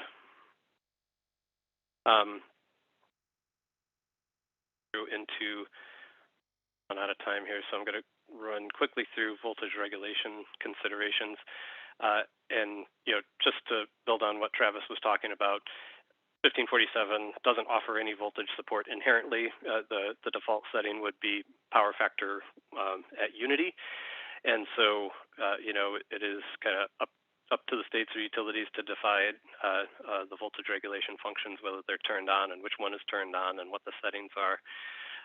But I just want to promote a little bit in terms of early adoption of voltage regulating functions.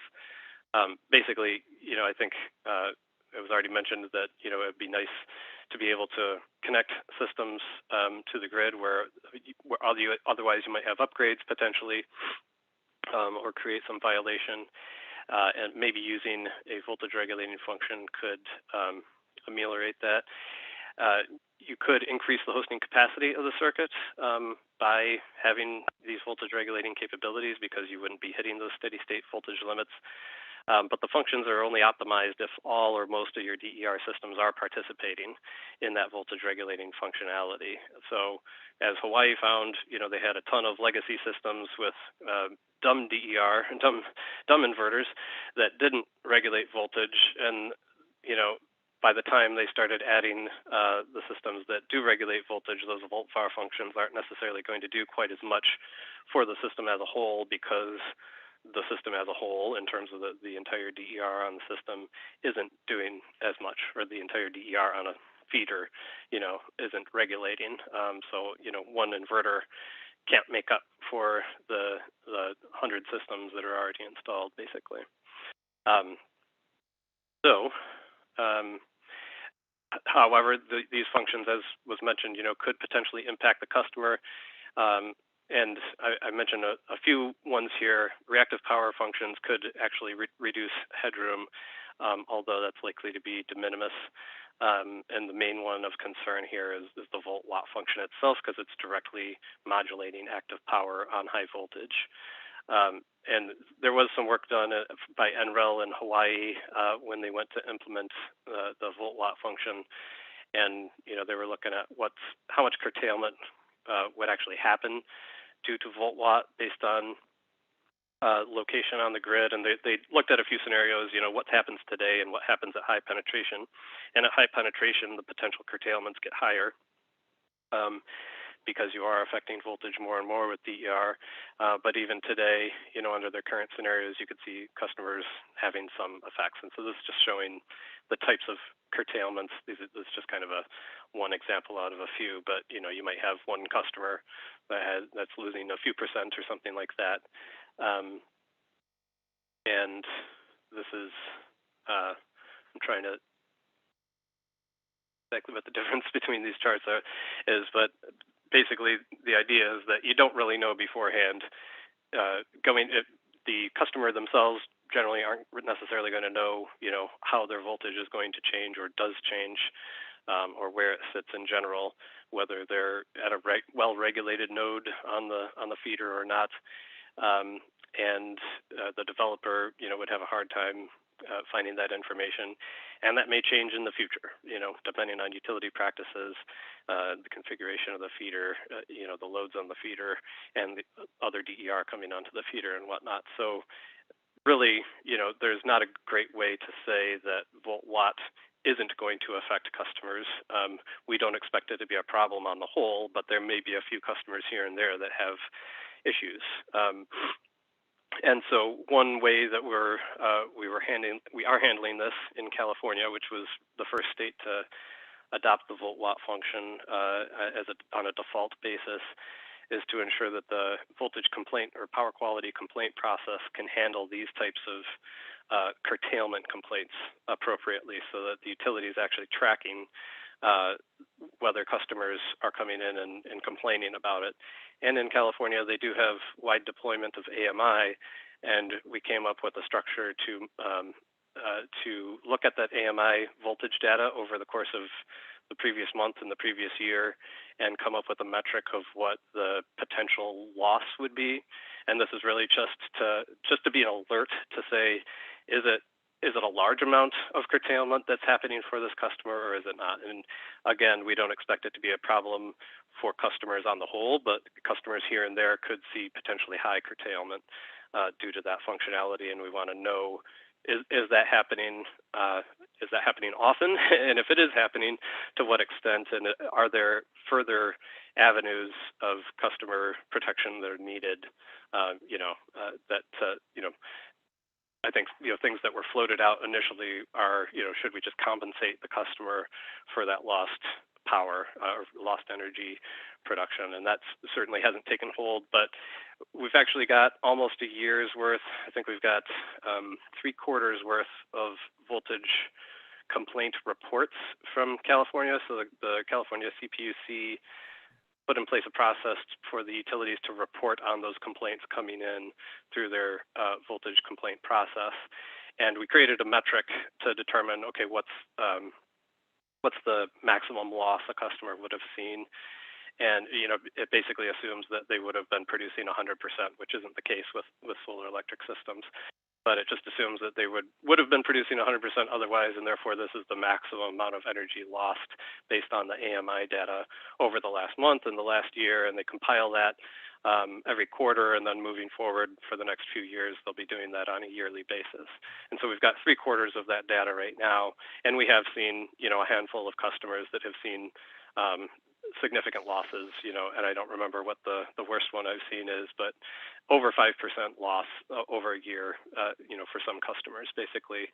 And that can just be happening because of a certain configuration on the grid, or a piece of equipment that was set incorrectly or whatever, and then it gets fixed, and that issue should go away. And that's another aspect of this, is to ensure that the issue doesn't continue. Okay, Brian, we have a question from Christian Eder. It's not a question, just a statement. So, because it sounds like that if you are not IEEE 1547 2018 certified, or according supplement SB, you don't have the functions. These functions are available in supplement SE, correct?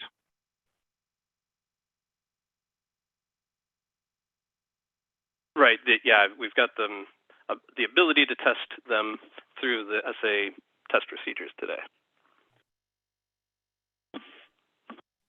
Was that? Yeah, I think that was the statement. Basically, is that a lot of this can be done and is being done in California through the SA test procedures, which do vary a little bit from the new 1547.1 test procedures in some places, but there is fairly equivalent functionality existing today. Okay. What else you got? What else you got for us, Brian? It's approaching noon. I want to have a little bit of conversation before we bail for today. Okay. Yeah. So that's basically all on this. Just basically. A consideration for tracking and reporting. We want to mention timeline to compliance. That needs to be a big part of the conversation moving forward.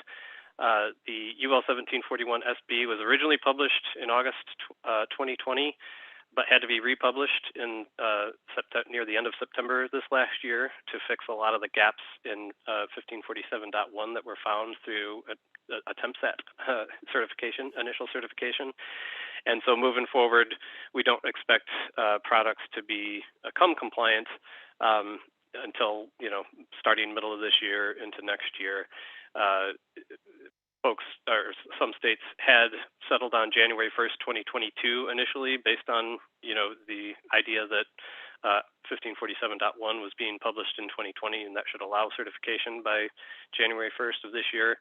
But Maryland is extending probably to April 1st, 2023.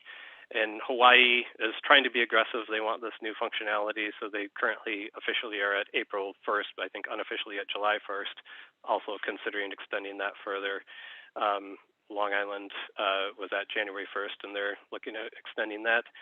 Minnesota is just looking at market availability, and the commission will put an order out once they determine somehow that wide enough market availability is there for certified products. And California is proposing March 28th, 2023. We expect to get that, but they haven't filed the advice letters on that yet. Just a quick note that IREC did some research on this because it was just a big question as to how long it would take to get certified products to the market. And so I did a survey and looked at data available on the California equipment list. And basically, if we assumed things go well and it takes about 9 weeks to do testing for every single product, then we could have the testing done in about a year. You'd have about 80% of the products tested. But if you add on logistics, which might take another 2 to 3 months, say, of getting those things to market, that puts us even over a year, which would be, basically past October 1st of this year. But people don't expect it to necessarily even go that well because this is the first time doing all these new tests, and they're very significant, lengthy tests. So if it takes 12 weeks on average, this is just to get every single inverter certified that we expect to be certified, which, some of these are over 2 years out based on what the reported testing lab capabilities are. But at 1 year, we'd be looking at maybe 75% or something of them. And this is just for the testing time. And so, actually getting the certification and getting the system out to market would push that further. So we are recommending something no less than about April 1st of 2023, but also just raising the question, do you have to have a date certain today, or can you think about, implementing it when market availability is there? I also need to consider what is the transition look like? Is it just by the interconnection application date for larger systems where you might have an application and then you're not installing until a year later? Should there be any other considerations? So this was actually the main meat of my presentation here, is a suggested roadmap, which is a lot of detail. So I'll try to go through it quickly. But I think it's helpful to think of things in kind of near-term, mid-term, and long-term steps. And this is the way I think, talking to others, and also some similar to some guidance in 1547.2 yet to be published. This seems to make sense in terms of how to bite off all these topics. The timeline, just need to think about upfront and throughout the process. But those assigning the abnormal categories, including with input from the transmission folks, would be necessary, and assigning the normal categories. Those are two kind of main big decision points left open in 1547 that you can't really implement 1547 unless you have answers to those. And then following on to that, what are the settings for the abnormal category related settings, the trip settings and frequency droop settings, and then determining the voltage regulation settings, which Travis talked a lot about. What function are you using? Or do you have a default setting? What are those settings? Additionally, there's this new concept of the reference point of applicability. That may affect the process because the utility and the developer should know upfront what the reference point of applicability is, and hopefully they agree on it, so that when they get to the end and they say you are compliant with the 1547 and they go to inspect the system, that it actually reflects the same understanding of at what point in the system do you have certain do you meet certain capabilities, basically. That's a big issue to get into. Once again, I won't try to explain every single thing here. The enter, service, and soft start settings, there's default settings that are in 1547, and those would normally be the settings used, but there is a question as whether those are the best settings for the system as a whole, and so it needs to be discussed. There's the normal ramp rate, which is not included in 1547. This is an SA certified function, but it may be useful for energy storage systems and whatnot, so just might want to discuss whether there's a reason to include that even as an optional function. And then the communication protocol might be something, if the utilities can agree, on a single protocol that they would use, that might be something that can be done in the midterm without doing the entire communications build out. This volt-watt process and reporting, which I was just discussing, trying to include that before you actually have systems going in the field that have that function activated. Updating application forms, which might be, I've tried to note which ones might affect the process rather than the technical requirements here. Finalizing the utility required profile, which is really mostly the settings that are needed, the settings that would be done here for the normal and abnormal categories, the enter service and volt watt settings, those kinds of a thing.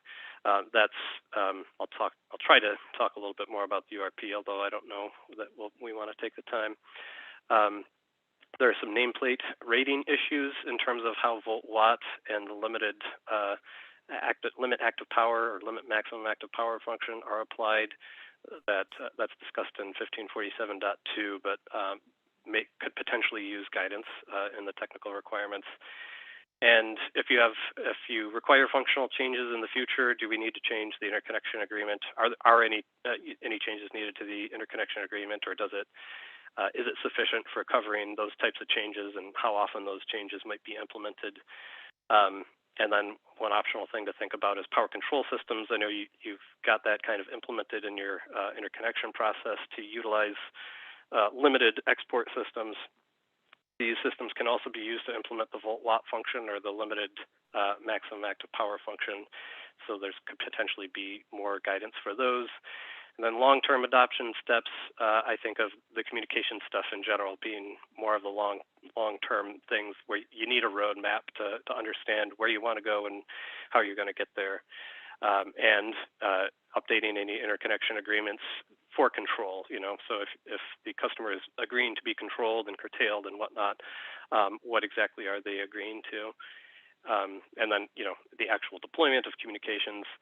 And another one is prioritization versus export limiting. This is something that hasn't been talked about a lot. Once again, this is discussed in 1547.2, but power control systems might affect what the functions out of the smart inverter systems are doing because they're limiting the power being exported at the PCC.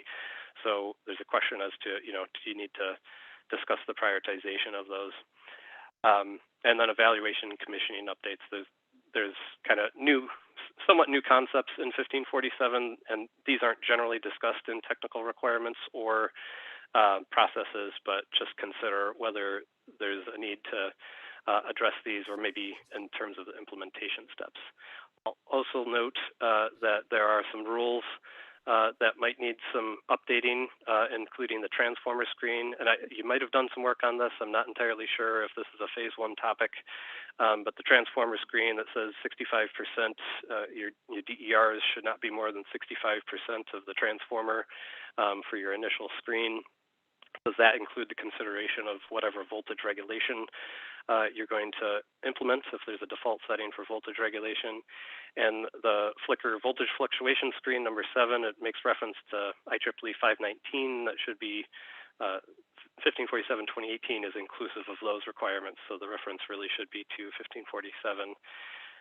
And the line type configuration screen, this is not wholly 1547 related, but due to the effective grounding requirements for inverters not being really well understood, and that understanding evolving with the help of 1547-2018, that screen itself could potentially use updating.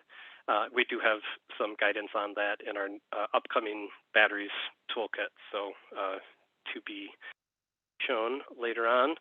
And there's the list of standards. And I'll just note that Edition 3 of UL 1741 is the one that includes the updates to UL 1741 SB, whereas Edition 2 has the old version. So if you take certification to the old version, you might get behavior that isn't fully in line with what is now required.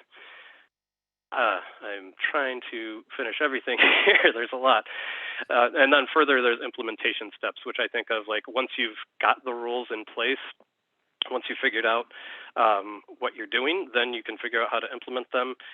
Some of these things can be done somewhat in parallel with the adoption process, but determining interconnection application specific functional settings within the process, that's not well defined by the interconnection process today, but is there a need to specify something, if it's going into the interconnection process assuming default settings, and then as part of the interconnection process those settings are changed, does there need to be any specific process around that? There's new test data available for ground fault over voltage. This kind of relates to the effective grounding business that I was just talking about on the last slide, and how or if that data is used in the evaluation of effective grounding. There's new fault current data collection required by 1547, and so there's a question of how the utilities will use that fault current data, and will they require collection of that data in line with the standard. I noted the Edition 3 thing for 1741. I already talked about the volt-watt data collection. If there is something specific put in place to monitor volt-watt curtailment, then the utilities will need to figure out how to go about collecting that data and maintaining it. And then there's the DER settings form, which there's a little example of a snippet of it on the right here, which is just when I mentioned the utility required profile. This is an easy way for utilities to relay what the required settings are for any given system, either for systems that follow default settings or for a specific system that has, maybe different settings specified for it in the interconnection process. So implementing usage of that setting form would be definitely beneficial moving forward. And inverter manufacturers are moving towards implementing the ability to take that in digitally and update the settings rather than having a human involved in changing all these 100 different potential setting points in the inverter. And then, is there a database for DER settings moving forward? If these things are changing regularly, is the utility keeping track of what is actually supposed to be implemented at each DER site? Wow, I made it through amazingly, and I apologize for taking so long, but that's how detailed it is. Okay, great. Thank you very much, Brian. I want to go back to a question that you asked at the very beginning, which is where do the technical requirements reside? And currently we have a rule and we have a manual, but it's also come to my attention that the utilities do have technical guideline documents. And so I want everybody to think about what is the preferable place to be specifying these things. I'll just indicate that both the rule and under the current way of doing things, the manual have to go get adopted for any changes through a formal commission process, a notice of proposed rulemaking, whereas the technical guidelines are really kind of utility documents. So if anybody has any thoughts about that, we can kind of like build that into our way of thinking about this going forward.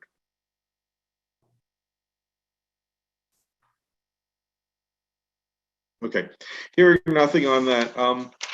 Question is, what do we do next? And I appreciate this last set of slides in terms of helping us sort through the short-term, mid-term, and long-term. We know that we have to do the short-term stuff, and that's really the purpose of this working group. But it is good to know the longer-term issues so that we can incorporate that trajectory, that place where we want to get to in terms of identifying both the short-term steps and what comes next. So I'm just going to open it up now and ask for any kind of conversation or thoughts about how we might proceed next. My inclination is that in the first phase of interconnection, we kind of had utility groups versus industry groups. I'd like to avoid that if possible and have any subgroup be representatives of both parties. We're a little heavy on the utility representation here in this particular working group, but not to have this one side against another kind of dynamic, but really have everybody working towards a goal. So looking at the short term, right, as essentially we've already talked about extending the application, the date for adoption of 1547. We're kind of in the Maryland category of just identifying a date and working out the technical details later, but also kind of like really addressing the things that Travis talked about, the normal and abnormal categories and settings really seem to me to be the important things that we can get out of this working group in a relatively short time frame. So I'll open it up for discussion right now. Anybody, just raise your hand so that I can see.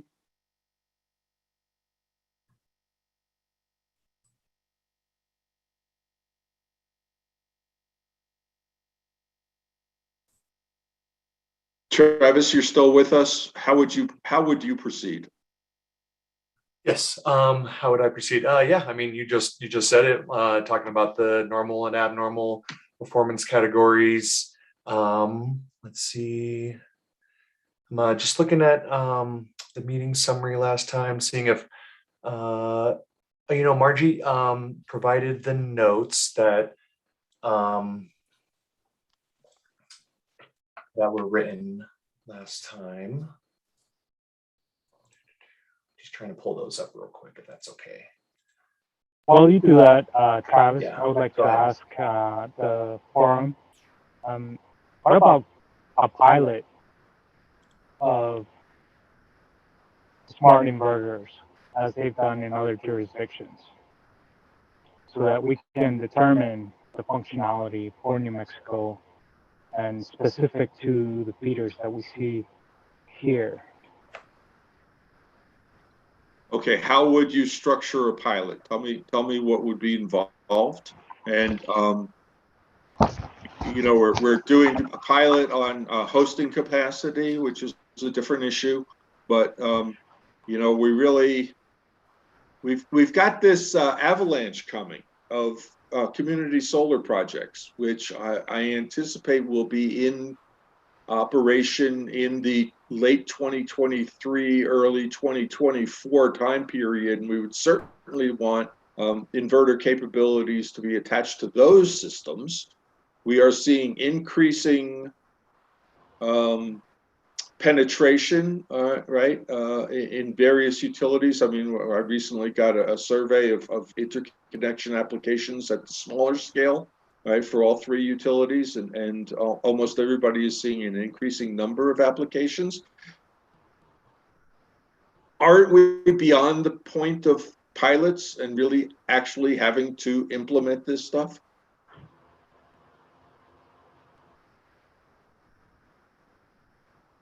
Anybody? Roberto? He's looking for a pilot.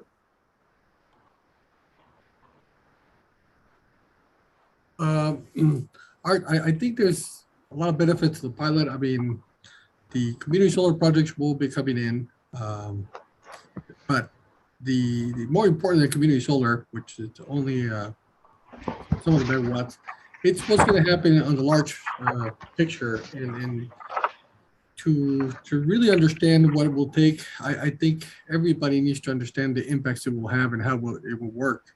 The pilot, it doesn't mean that we're taking a step back. It means we're just trying to take small steps moving forward before it gets fully implemented. So it can be done for 1 year, and then after that, it will be fully implemented.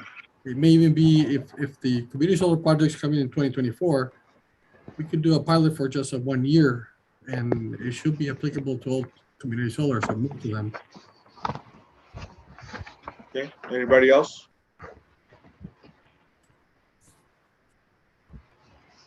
This is Brian. I'm wondering if there's a possibility of doing any modeling either in parallel or instead of a pilot project. But I guess I'd also note that the capabilities that are described in 1547, they're not certified, but there are similar capabilities in the inverters out there in the field today via the 1741 SA certification. So, you know, I mean, I think it would be a question of could it be well defined enough what you want to pilot? You know, is it going to be volt var and volt watt together, along with, you know, category 3 ride through, something like that, that could be simulated by the SA certification. But would you be able to kind of define what those settings are that you would want to actually pilot in a reasonable time frame? And it does seem like it could be easily done if it's, you know, agreed that volt var and volt watt are kind of what the high value functions. And, you know, maybe you look at 1547 default values for volt var and then maybe a couple different variations if you feel the need to look at, you know, how different types of settings affect different feeders or whatnot, or systems differently. But that, you know, you'd probably want to get them fielded fairly quickly and, you know, potentially with stuff that's going in the ground today. Okay, Travis? Yeah, I just wanted to agree with, Brian, you know, when it comes to, you know, if we want to pilot, right, what would we want to be piloting exactly? You know, is it just the autonomous functions, or would it also be communication? And would it also be control functions, right? Certainly the certification standards will be applicable in this decision. And yeah, I agree, you know, the volt var and the volt watt being the ones we want to test when it comes to the autonomous functions. And then, yeah, I just wanted to pull up, you know, what I mentioned in the last meeting, just to make sure, you know, I'm consistent with what I'm saying, that a good starting point for this subgroup should include establishing a list of autonomous functions that should be enabled or disabled. You know, out of the functions that I provided on that slide, I believe we'd want to have, you know, anti-islanding, and I think it was Mike who mentioned earlier that, yeah, we have to have the ride-through functions enabled for voltage and frequency disturbances. I think we'd want to have, you know, the enter service and the enter service ramp rate enabled, and we'd want those two power control functions, which are volt var and volt watt enabled. And then I think what we would want disabled is that constant power factor. And then we'd also want watt var disabled. That's that active power, reactive power control function that I mentioned, where it limits. We'd want that disabled. And then I think we'd also want the constant reactive power control function disabled as well. But, you know, that's just kind of like, you know, low-hanging fruit when it comes to, you know, how to proceed. And then the next would be, you know, those ride-through functions like the settings. So I'd like to take some time with the subgroup to discuss the various functions, enabled versus disabled, and then discuss those ride-through functions, and you know, maybe propose some settings to be, I guess, voted on, or, you know, discussed further. Yeah. Discussed and considered. Sure. Yes, sir. I'm inclined to agree with that. I would certainly entertain a proposal for what a pilot would look like, but it strikes me that, you know, we've really got to work on the things that are immediately before us, and there's no reason to have to pilot ride-through capabilities because they're being used around the country. We just have to establish the settings. Same with the inter-service and the ramp rate. And I'm not quite sure about the power control functions. I'll take your word for it, but those things seem to me that I would like to see a proposal on what the settings ought to be. And a pilot would be, what's the next step, right? What are the things that we ought to be looking at after that, like watt var, like the constant power factor, and when they would come into play. Does that make sense to people? Tayoko, while everybody's thinking about it?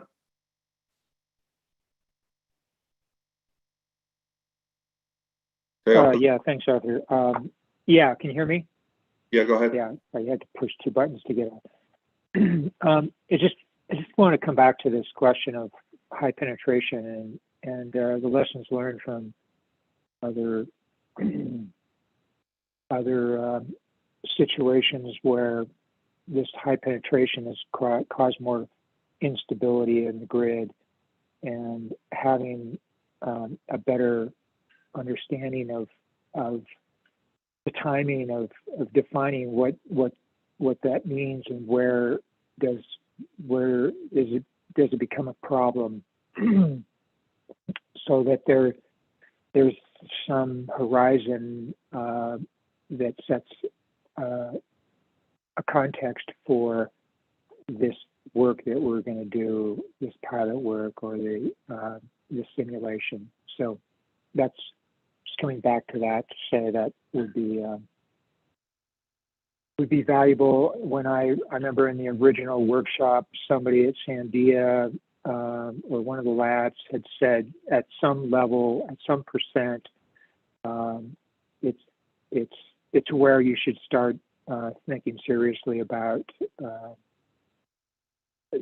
some advanced features that you have, which could even be just these basic features that the inverters already have. So that's right. It strikes me that the voltage, the voltage issue is one that can have an impact on the ability to add more DER on a particular circuit, although I might be wrong about that. But I think that we had, okay, so Travis is happy to provide a proposal for which autonomous functions should be disabled and what settings there should be. Does anybody want to work with Travis on that? Or Travis, do you need help, or do you want to just take that on? Oh, help is always welcome. Okay. Like I said earlier, one lesson I've learned is never work in a vacuum, right? Yeah. Okay, so who would like to contact Travis? Can we get any volunteers from this group? Brian with IREC. Okay, Brian and Travis. Well, we got our 2 experts today. Michael Robb from Sandia is also willing to do that. Okay, that's 3, and I think that is a good representation of that. Mihat with IREC would also like to work on that. Okay, so we also had a proposal for developing a pilot. So we had Leon and Roberto raising the idea that they would like to see a pilot. I would suggest that you come back to our next meeting with a proposal of what a pilot would look like and how it would play into this. And my inclination is that this would be one step beyond what Travis is working on, right? What's the next thing that we should do, and why is a pilot valuable in order to give us the information that we need to do that? Would anybody else like to work with them on that? Leon and Roberto?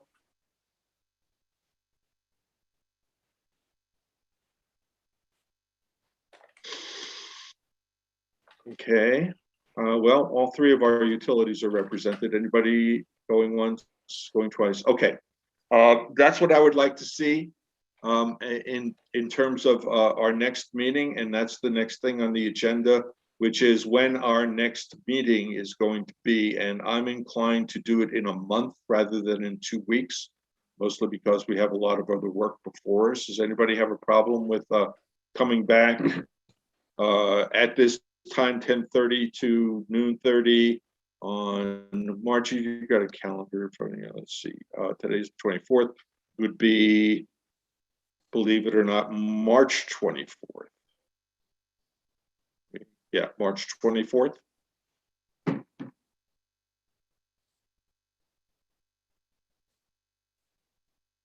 Yep, 24th of March from 10:30 to 12:30. Does that work for people?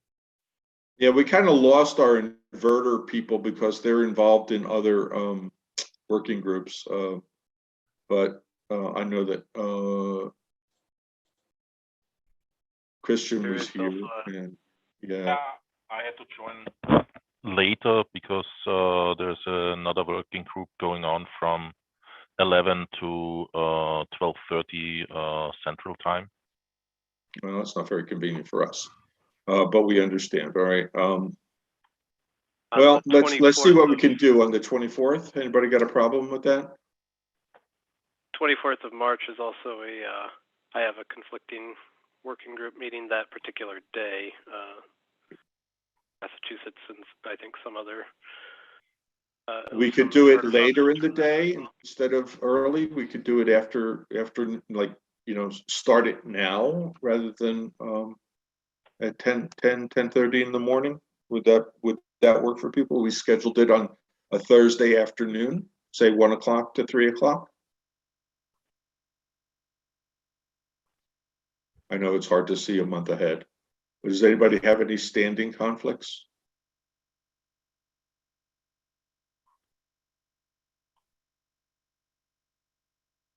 I do. You do. Okay, Roberto. I have a working group.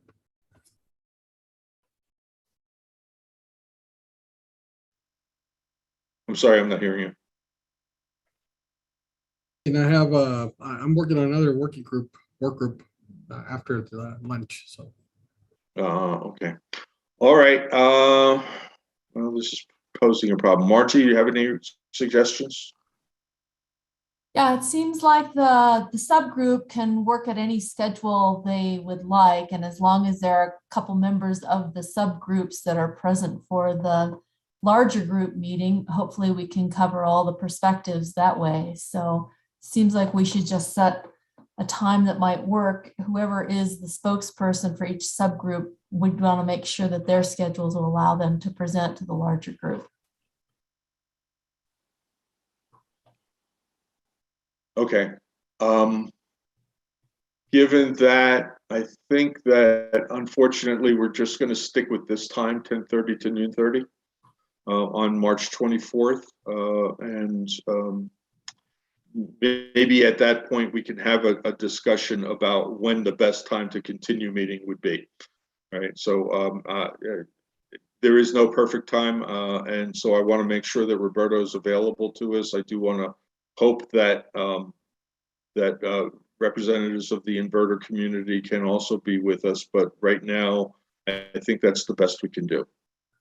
So we're going to set a meeting for March 24th, 10:30 a.m. to noon 30. We're going to have presentations from Travis and cohorts on suggestions for the autonomous functions and settings, and we're going to hear at least a proposal on what a pilot program would look like from Roberto and Leon, and anybody else who wants to join them on that can contact them directly.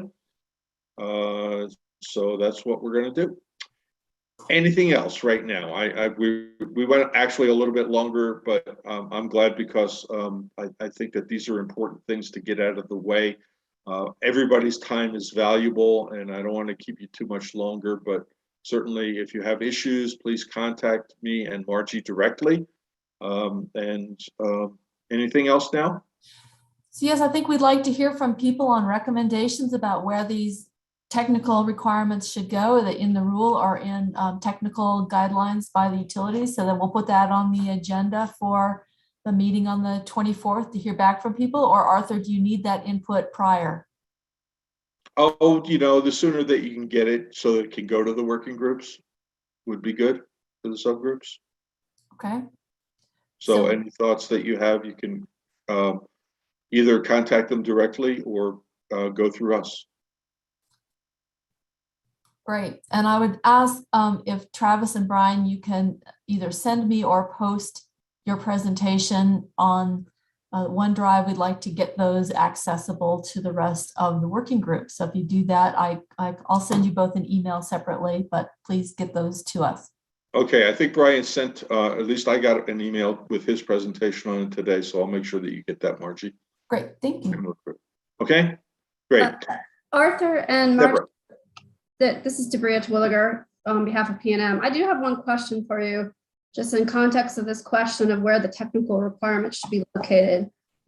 You are envisioning it could be located somewhere outside of the rules or the manual, and like a technical requirements document maintained by the utility.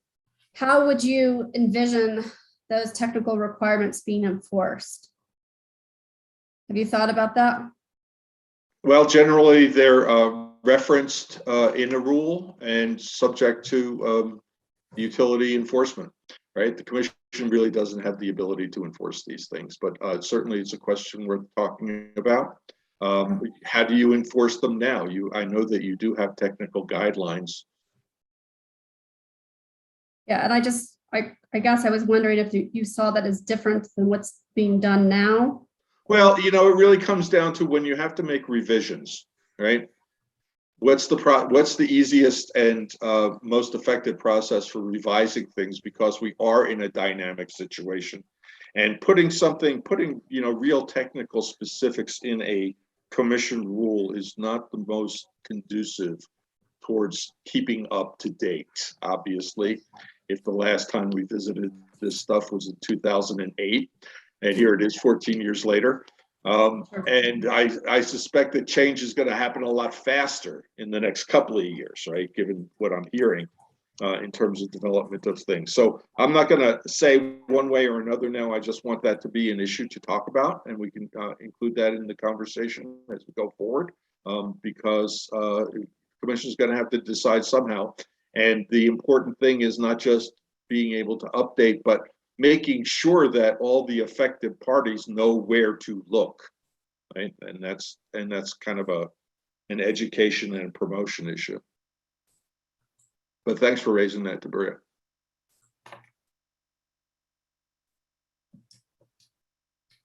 Okay. Thank you all very much. I really appreciate it. You'll get a meeting summary with our next steps. And thank you all. Be safe out there. Roads are slippery. You too. Thank you. Bye.